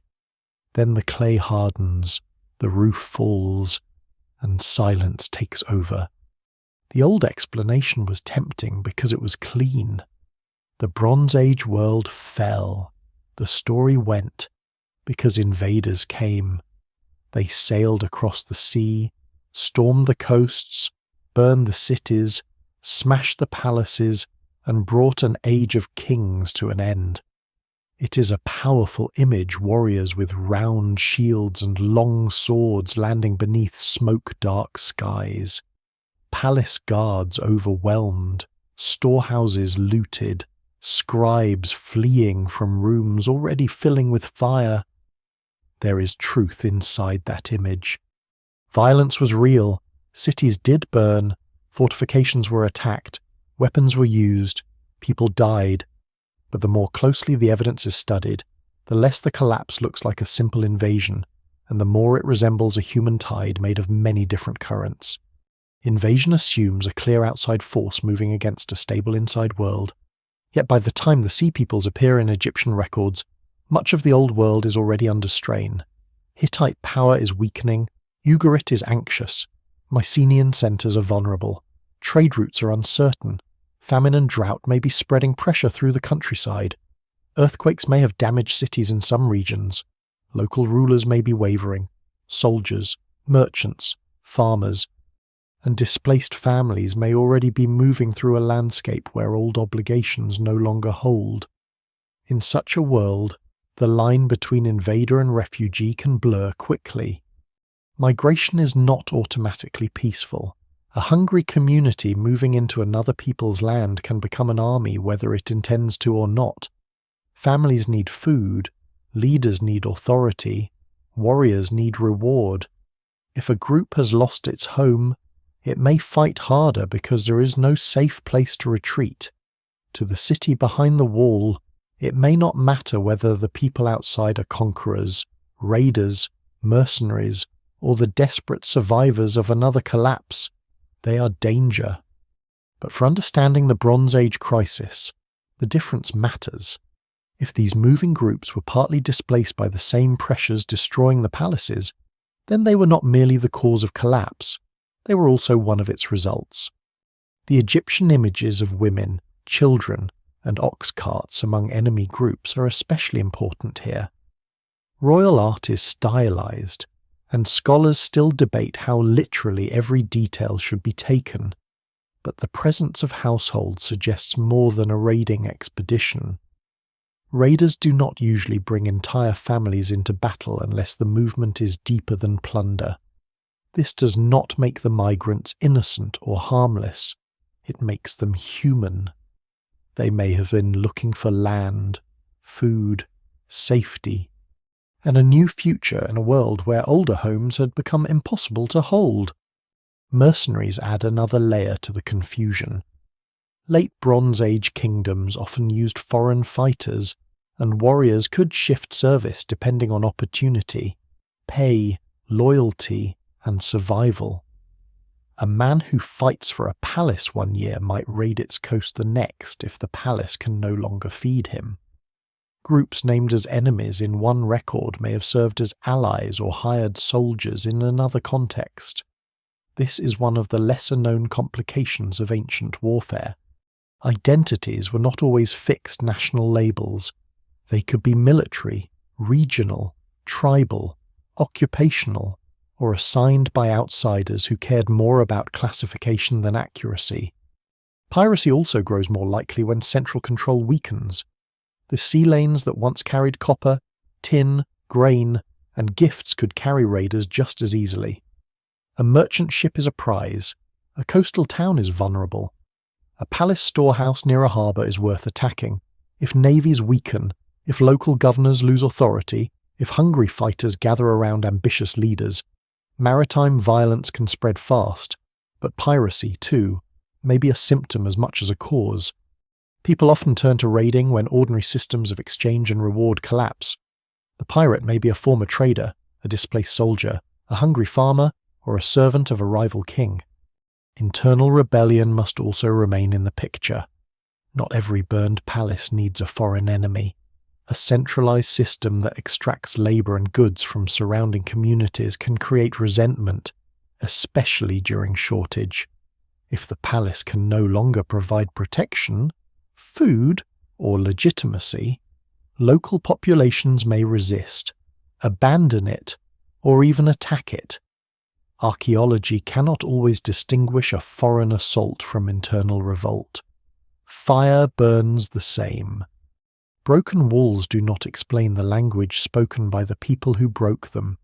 A destroyed archive does not tell us whether the attackers arrived by ship, came from the hills, or lived in the shadow of the palace itself. This uncertainty is frustrating, but it is also the heart of the mystery.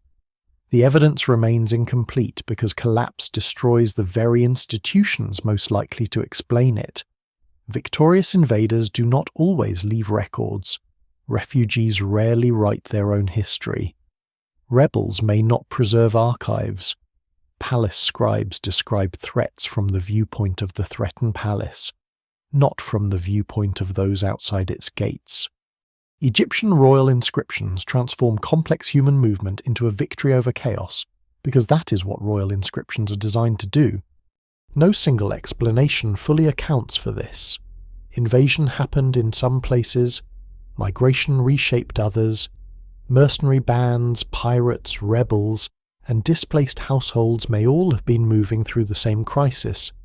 A city might face raiders one month, famine the next, betrayal by a vassal after that, and a final attack by people whose own homeland had already fallen.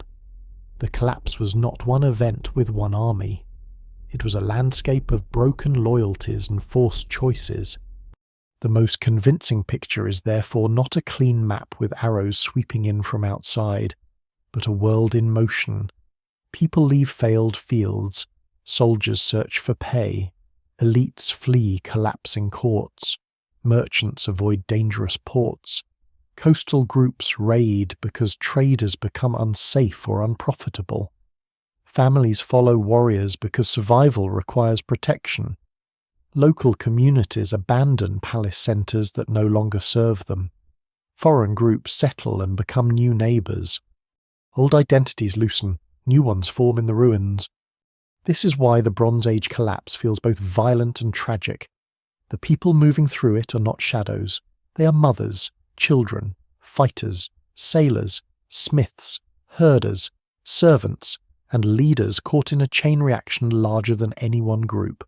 Some destroy cities, some are fleeing cities already destroyed, some carry old traditions into new lands, some vanish into the archaeology almost completely. What survives in the record suggests that invasion and migration were not opposites in this crisis.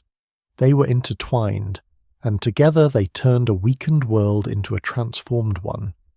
A collapse this large does not behave like a single falling wall. It behaves more like a net tearing under weight, one knot after another giving way until the whole shape can no longer hold. The late Bronze Age world had been built from connections, grain moving to cities, copper moving from Cyprus, tin moving through distant routes, envoys moving between courts, vassals sending tribute, soldiers receiving rations, ships linking harbours, scribes turning obligation into record, for generations. These connections made the system powerful. They allowed palaces to reach beyond local limits and create a world richer than any one valley, island, or coastline could have produced alone. But when stress spread through the same connections, strength became exposure. This is the idea at the centre of the Bronze Age collapse as a system's failure. No single explanation fully accounts for this because the disaster was not one cause acting in isolation. Drought did not need to burn a palace by itself. Earthquakes did not need to destroy every city. Invaders did not need to conquer every kingdom. Trade disruption did not need to starve every workshop.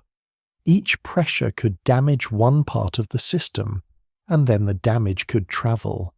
A drought weakens harvests. Weak harvest reduce surplus. Reduced surplus weakens palace redistribution. Workers and soldiers become harder to feed. Loyalty becomes more expensive. Borders become harder to defend. Trade routes become less secure. Merchants withdraw. Metal becomes scarce. Weapons and tools become harder to replace. Local leaders lose confidence. Displaced people move. Violence spreads. Then the next drought, attack, or earthquake strikes a society already less able to absorb it. In a simpler world, a local failure may remain local. A village that loses a harvest suffers terribly, but its suffering does not necessarily pull down distant kingdoms. In the late Bronze Age international system, local failures could become regional shocks because elites depended on one another in ways that were both practical and symbolic. If a port city falls, inland rulers lose access to goods and information. If an empire weakens, its vassals reconsider their loyalty. If a metal route breaks, smiths in another land feel the shortage. If a kingdom can no longer send grain to an ally, diplomacy changes tone. The network does not merely connect prosperity, it connects fear. The palace economies were especially vulnerable because they concentrated authority and resources in central institutions. A palace could coordinate thousands of people, but it also created a point of failure. When the palace worked, it gave structure to labour, storage, defence, craft, and ritual. When it failed, many dependent people lost the framework through which they received food, materials, orders, and protection. This is why the disappearance of palatial administration matters so deeply. It was not only that buildings burned, the administrative heart stopped beating, records ended, rations stopped, workshops lost supply, local obligations became uncertain. The old chain of command, once so impressive, became a chain of unanswered needs. Legitimacy is one of the quieter forces in this story, but it may be among the most important. Bronze Age kingship was not merely political management, it was sacred, ceremonial, military, and economic at once. A king had to appear favoured by the gods, victorious in war, generous in distribution, and capable of protecting order against chaos. If harvests failed, enemies raided, temples cracked, and storehouses emptied, people could begin to doubt not only the ruler's competence but the cosmic order he claimed to uphold. What survives in the record suggests that rulers responded to danger with the tools they knew: treaties, rituals, orders, military mobilization, appeals for aid, and displays of victory. But if the crisis was systemic, those tools may have been too narrow. A lesser known but revealing detail is how much resilience depended on redundancy, and how little redundancy some palace systems may have had. If one route failed, could another replace it quickly? If one storehouse burned, were others sufficient? If one royal line fractured, could local institutions continue? If scribal administration vanished, could economic organization survive in the same form? In many places, the answer seems to have been no, or at least not for long. The system had become highly specialized. Specialization brings efficiency and wealth, but it can reduce flexibility. A palace that depends on trained scribes, controlled storerooms, imported metals, and obedient officials cannot instantly transform itself into a loose village economy without losing much of what made it powerful. This does not mean everyone suffered equally. Collapse is uneven. Some elites may have fled with wealth. Some villagers may have adapted more easily than palace officials. Some merchants may have shifted routes. Some warriors may have profited from disorder. Some communities away from major centres may have continued with less disruption than the burned palaces suggest. Scholars still debate the regional differences, and the evidence remains incomplete. But the broad transformation is unmistakable. The old international order breaks, and the great palatial centres that once organised the eastern Mediterranean no longer dominate it in the same way. The most unsettling part is that many of the failures would have amplified one another. Famine makes migration more likely. Migration can produce conflict. Conflict disrupts trade. Trade disruption worsens shortages. Shortages weaken armies. Weak armies invite attack. Attacks damage fields and storage. Damaged storage deepens famine. Political distrust blocks cooperation. Failed cooperation makes every local emergency harder to solve. This feedback loop is why the collapse can seem sudden even if its causes developed over time. Once enough supports are weakened, the final unravelling can move with terrifying speed. The Bronze Age rulers may not have understood the crisis as a network failure. They likely saw enemies, disloyal vassals, bad harvests, angry gods, missing ships, and urgent shortages as separate problems demanding separate responses. That is how disasters often appear from inside them.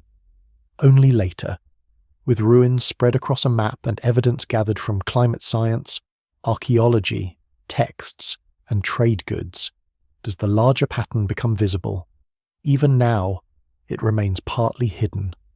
The surviving record is broken, regional, and biased toward the literate centres that fire happened to preserve.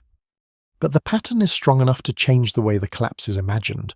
The Bronze Age world was not simply murdered from outside. It was not simply struck down by weather or shaken apart by earthquakes. It was a complex system driven beyond its ability to recover. Its connections had once carried wealth, authority, and prestige. In the end, they also carried hunger, fear, violence, and failure. The net did not tear everywhere at once. But once enough, knots broke. The shape of the age was gone. After the palace's fall, the world does not become empty. This is one of the easiest mistakes to make when looking at collapse from a distance. A burned archive can make an entire region seem silent, and the disappearance of kings can look like the disappearance of people. But beyond the blackened walls, life continues in smaller, rougher, quieter forms. Fields are still planted where they can be planted. Herds still move with the seasons. Children still learn paths to water, names of hills, and stories of places their parents tell them not to enter. The great palace world is broken, but human life does what it has always done after disaster. It searches for a way to remain. The change is most visible in scale. The large administrative centres that once gathered surplus organised craftsmen and sent goods across the sea are gone or diminished in many regions. In their place, smaller settlements become more important. Villages, hilltop communities, farmsteads, and fortified local centres carry the weight of survival. People may live closer to what they can produce and defend themselves. Long-distance trade does not vanish entirely, but it shrinks, changes direction, and loses some of the luxurious confidence that marked the Great Palace Age.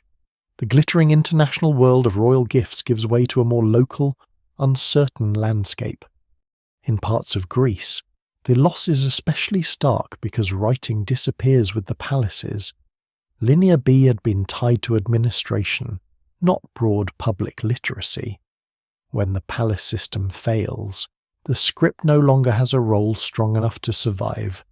For centuries afterward, the Greek world leaves no comparable written record until alphabetic writing appears much later. This does not mean people forget how to speak, remember, worship, or organize themselves. It means one particular bureaucratic voice is gone. For historians, the silence feels like darkness. For the people living through it, the darkness may have felt less like an age without history and more like an age without the old officials. A lesser-known detail is that some skills and traditions may have survived outside the written systems that vanished. Potters still shaped clay. Farmers still understood soil. Sailors still knew winds and currents, though perhaps on shorter or riskier routes. Smiths still worked metal, even as the balance between bronze and iron began to shift. Textile production continued, food preparation continued, ritual continued. Collapse did not erase knowledge evenly.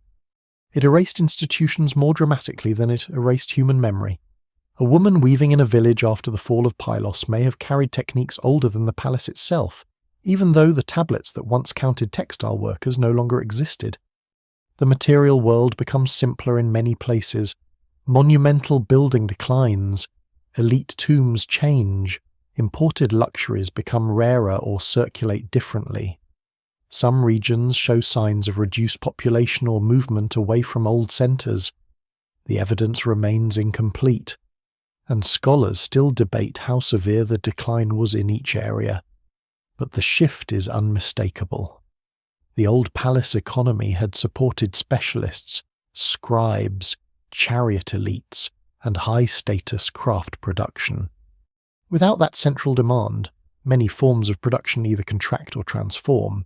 A craftsman who once worked for palace officials may now serve a local chief, a village, a temple, or no stable patron at all. Weapons and warfare also change. The expensive chariot-centered elite world loses some of its old dominance. Infantry, local war bands, and smaller-scale conflict become more visible.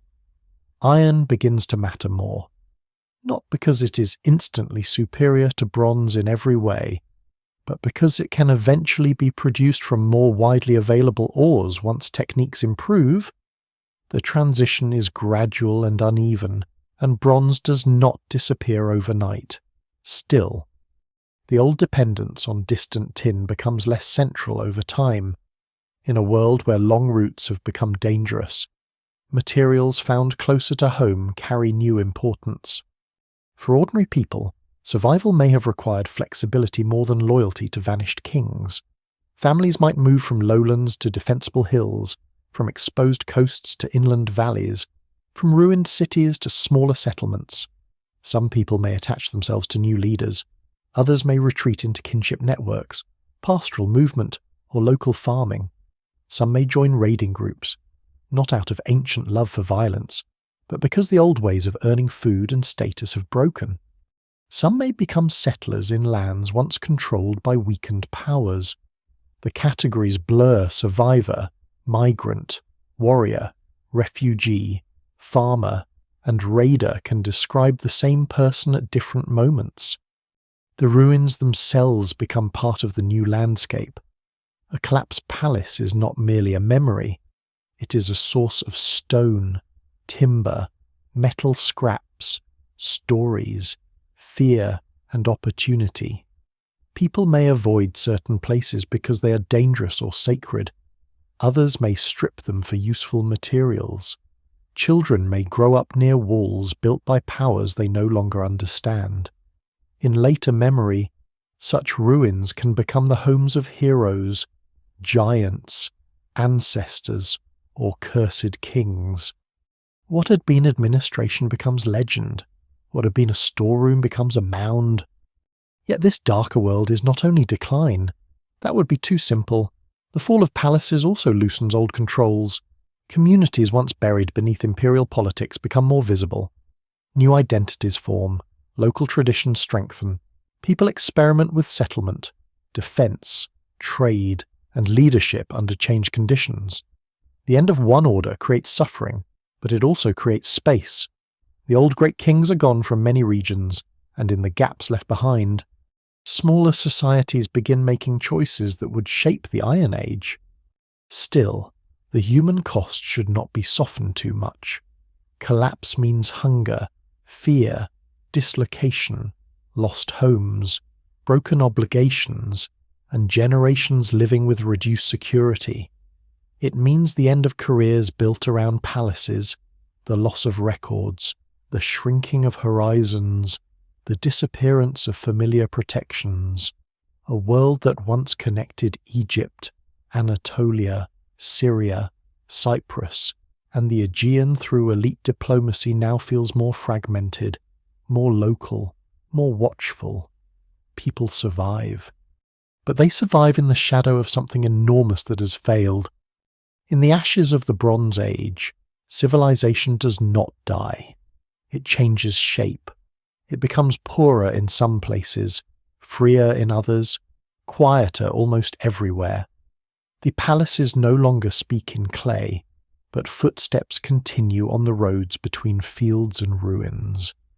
The age of great kings has ended, and the survivors are left with the oldest human task to build again, using whatever the disaster has not taken. From the ruins of the Bronze Age, a different world begins to assemble itself, slowly at first, almost quietly, as if history is testing new foundations before trusting them with weight.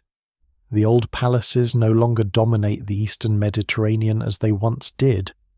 The great diplomatic brotherhood of kings has fractured. The routes that carried copper, tin, ivory, grain, and royal gifts have narrowed or changed. Yet the centuries after the collapse are not a blank emptiness. They are a workshop of new forms, out of smaller settlements, coastal survivors, displaced groups, inland communities, and broken imperial fragments. The Iron Age begins to take shape. Iron gives the age its name, but the change is not immediate or magical. Early iron is not automatically better than bronze, and bronze continues to be used for many purposes. The importance of iron grows gradually as smiths improve techniques, and as communities discover the value of a metal whose ores are more widely available than tin. In a fractured world, that matters. A society that can draw on more local materials is less dependent on long-distance routes that may be unsafe or politically uncertain. The shift from bronze to iron is therefore not only a technological story, it is a story of adaptation to a world where the old networks can no longer be trusted in the same way. Along the Levantine coast, the people later known as the Phoenicians rise into new prominence. They do not appear from nowhere. They are heirs to older Canaanite coastal traditions, to cities that had long known trade, ships, writing, craftsmanship, and exchange. But after the collapse, when old empires weaken and some former powers retreat, coastal cities such as Tyre, Sidon, Byblos, and others find room to expand their maritime reach. Their ships move across the Mediterranean carrying timber, purple dye, metalwork, glass, luxury goods, and, perhaps most importantly, habits of connection. In a world where palatial internationalism has failed, merchant networks begin to rebuild contact in a different style. One of the most important legacies of this world is the alphabet. Earlier alphabetic experiments already existed in the Bronze Age, including in places such as Ugarit and among West Semitic writing traditions. But the Phoenician alphabet becomes one of history's great transmitters. Its signs are simpler and more flexible than older complex writing systems, and through trade and contact it spreads westward. The Greeks eventually adapt it, adding signs for vowels, and from that development later alphabets descend in long, branching lines. A lesser-known irony is that the collapse of Great Palace scribal systems may have opened space for writing forms less tied to palace bureaucracy. When writing returns or spreads in new ways, it is no longer only the voice of centralized storerooms. In the highlands of Canaan, new settlement patterns emerge during the early Iron Age. Small villages appear or expand in areas that had not been organized in the same way under the old Late Bronze Age city-state system. These communities are often discussed in connection with the early Israelites, though scholars still debate the exact processes by which Israelite identity formed. The evidence does not point to a single simple event.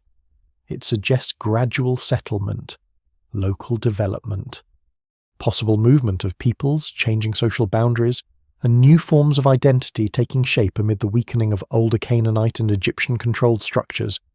Here again, collapse is not only destruction, it is the loosening of an older order that allows new communities to become visible. Farther north, the memory and political traditions of the Hittite world do not vanish completely.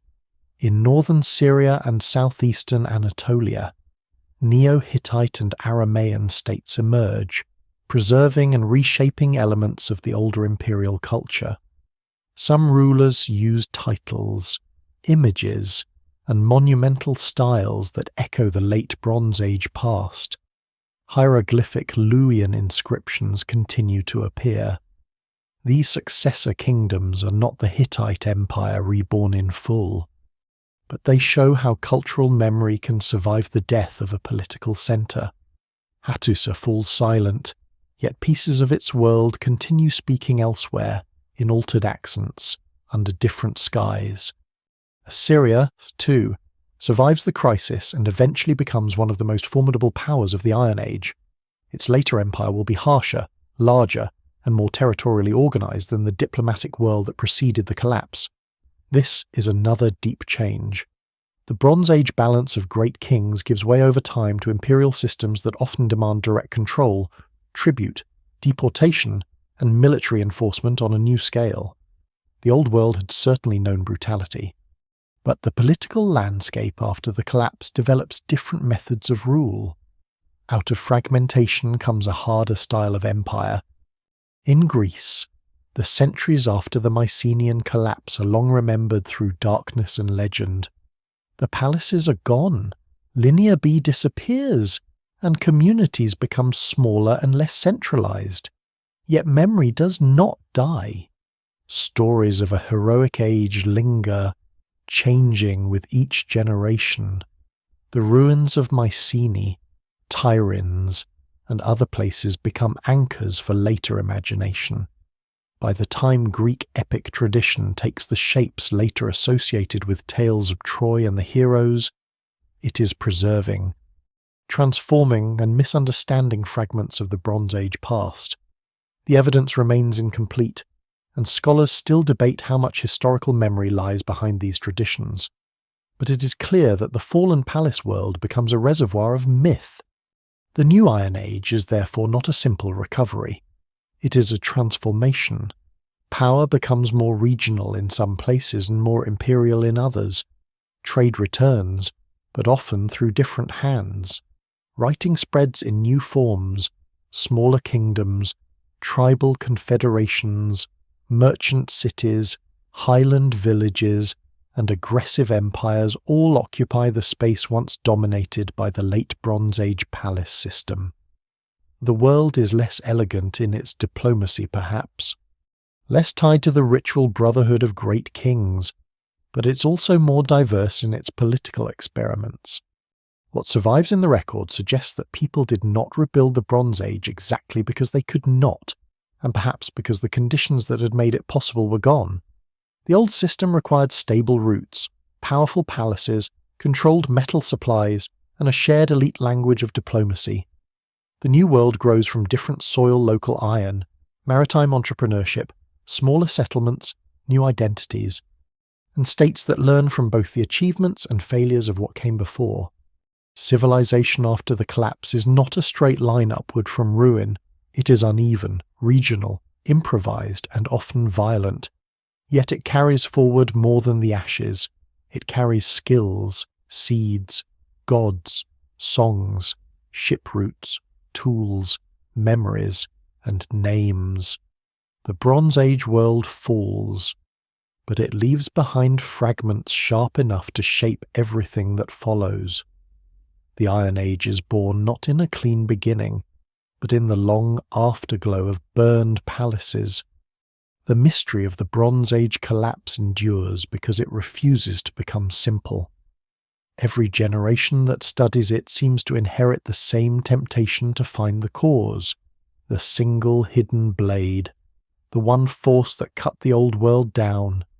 But the evidence keeps pushing back. A burned gate does not always name its attacker.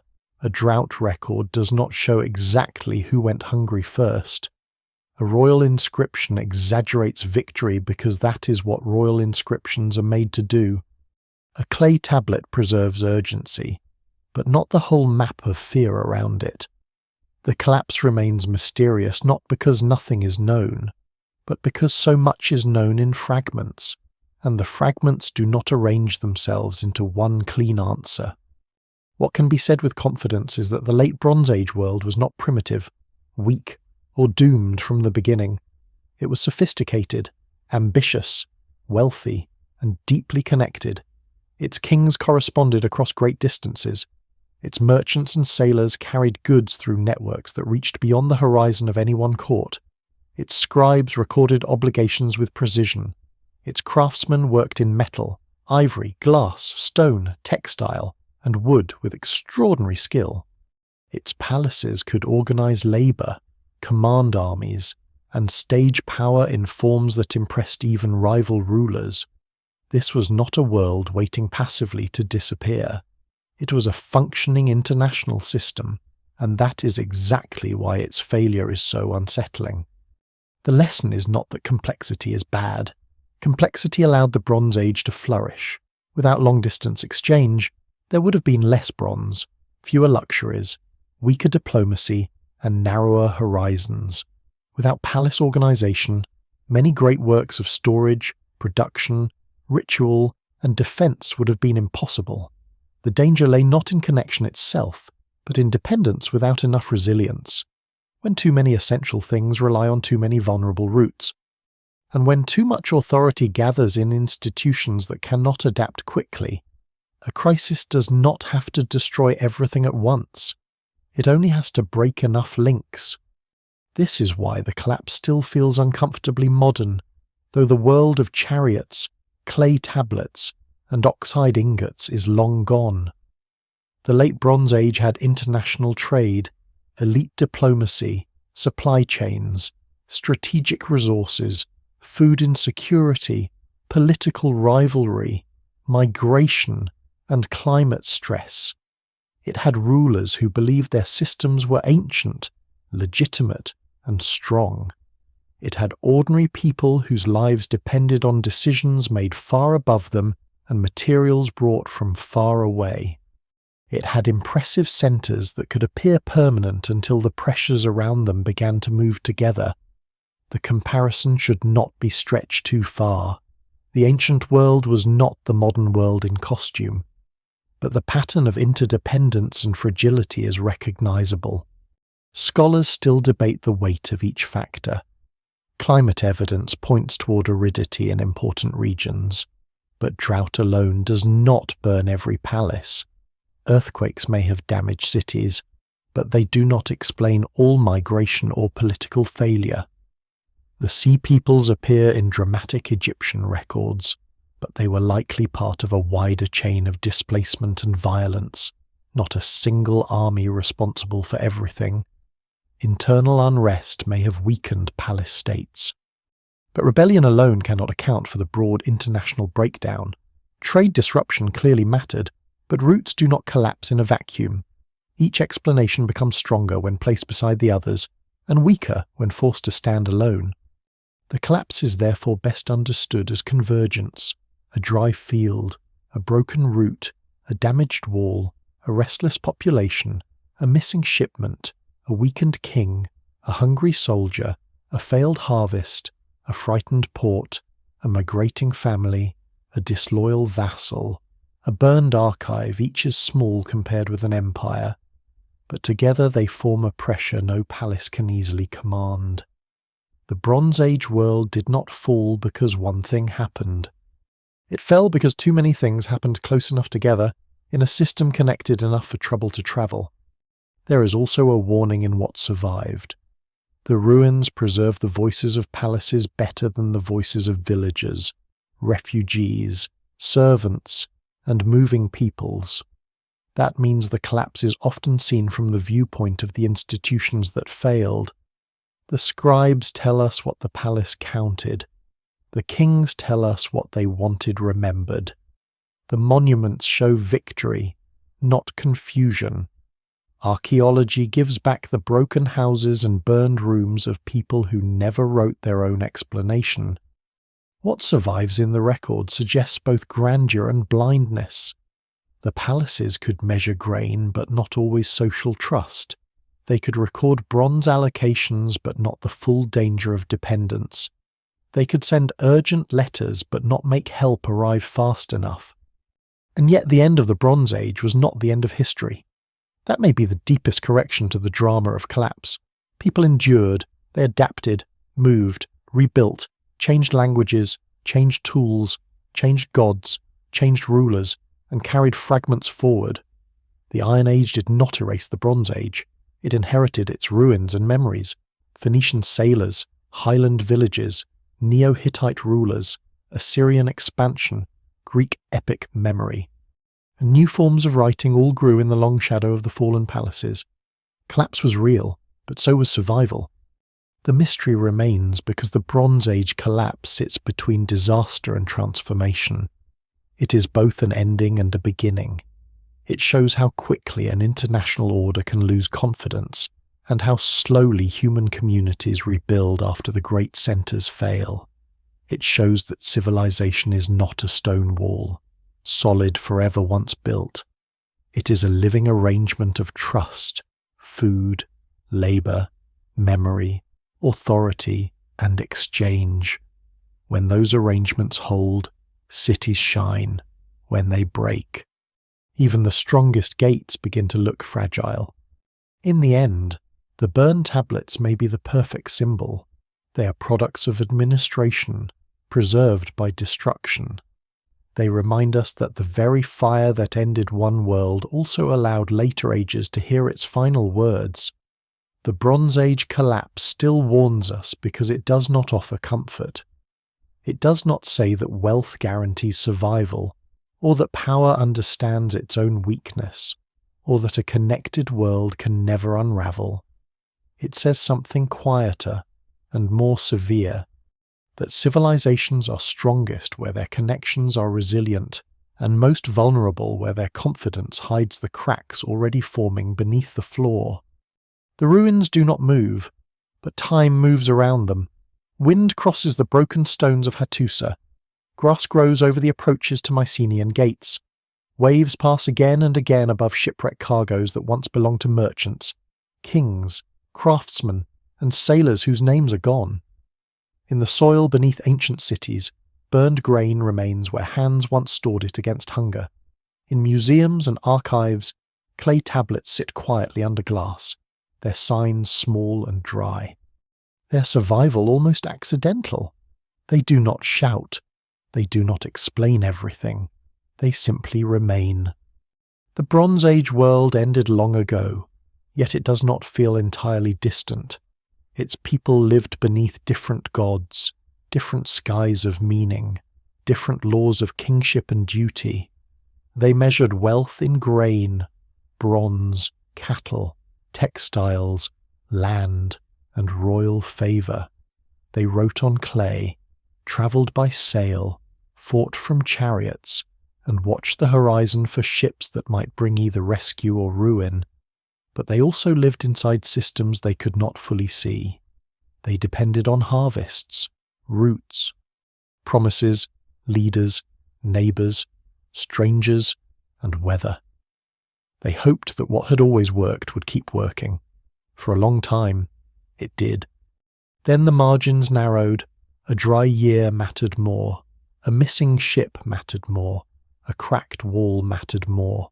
A frightened village, a hungry soldier, a delayed message, a weakened king, a restless coast. Each became part of something larger than itself. No one standing inside that world could have seen the whole pattern.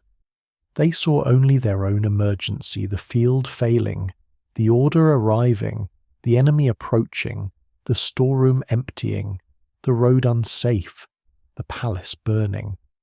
And still, after all of it, people remained. They walked away from ruins. They carried children, tools, seeds, songs, habits, fears, and memories. They built smaller houses under harsher conditions. They learned new routes. They shaped new identities. They found new metals, new alphabets, new gods of place and power, new stories to explain the old walls behind them. Civilization did not end in the smoke. It changed its voice. That is why the Bronze Age collapse lingers. It is not only a mystery of destruction, but a reminder of fragility and endurance bound together. The palaces fell, but the human thread continued through ash, hunger, migration, and silence. Somewhere, after the fires had cooled, someone must have stood at the edge of a ruined city and looked toward morning, not knowing they were living after the end of an age, only knowing that the day still had to be survived.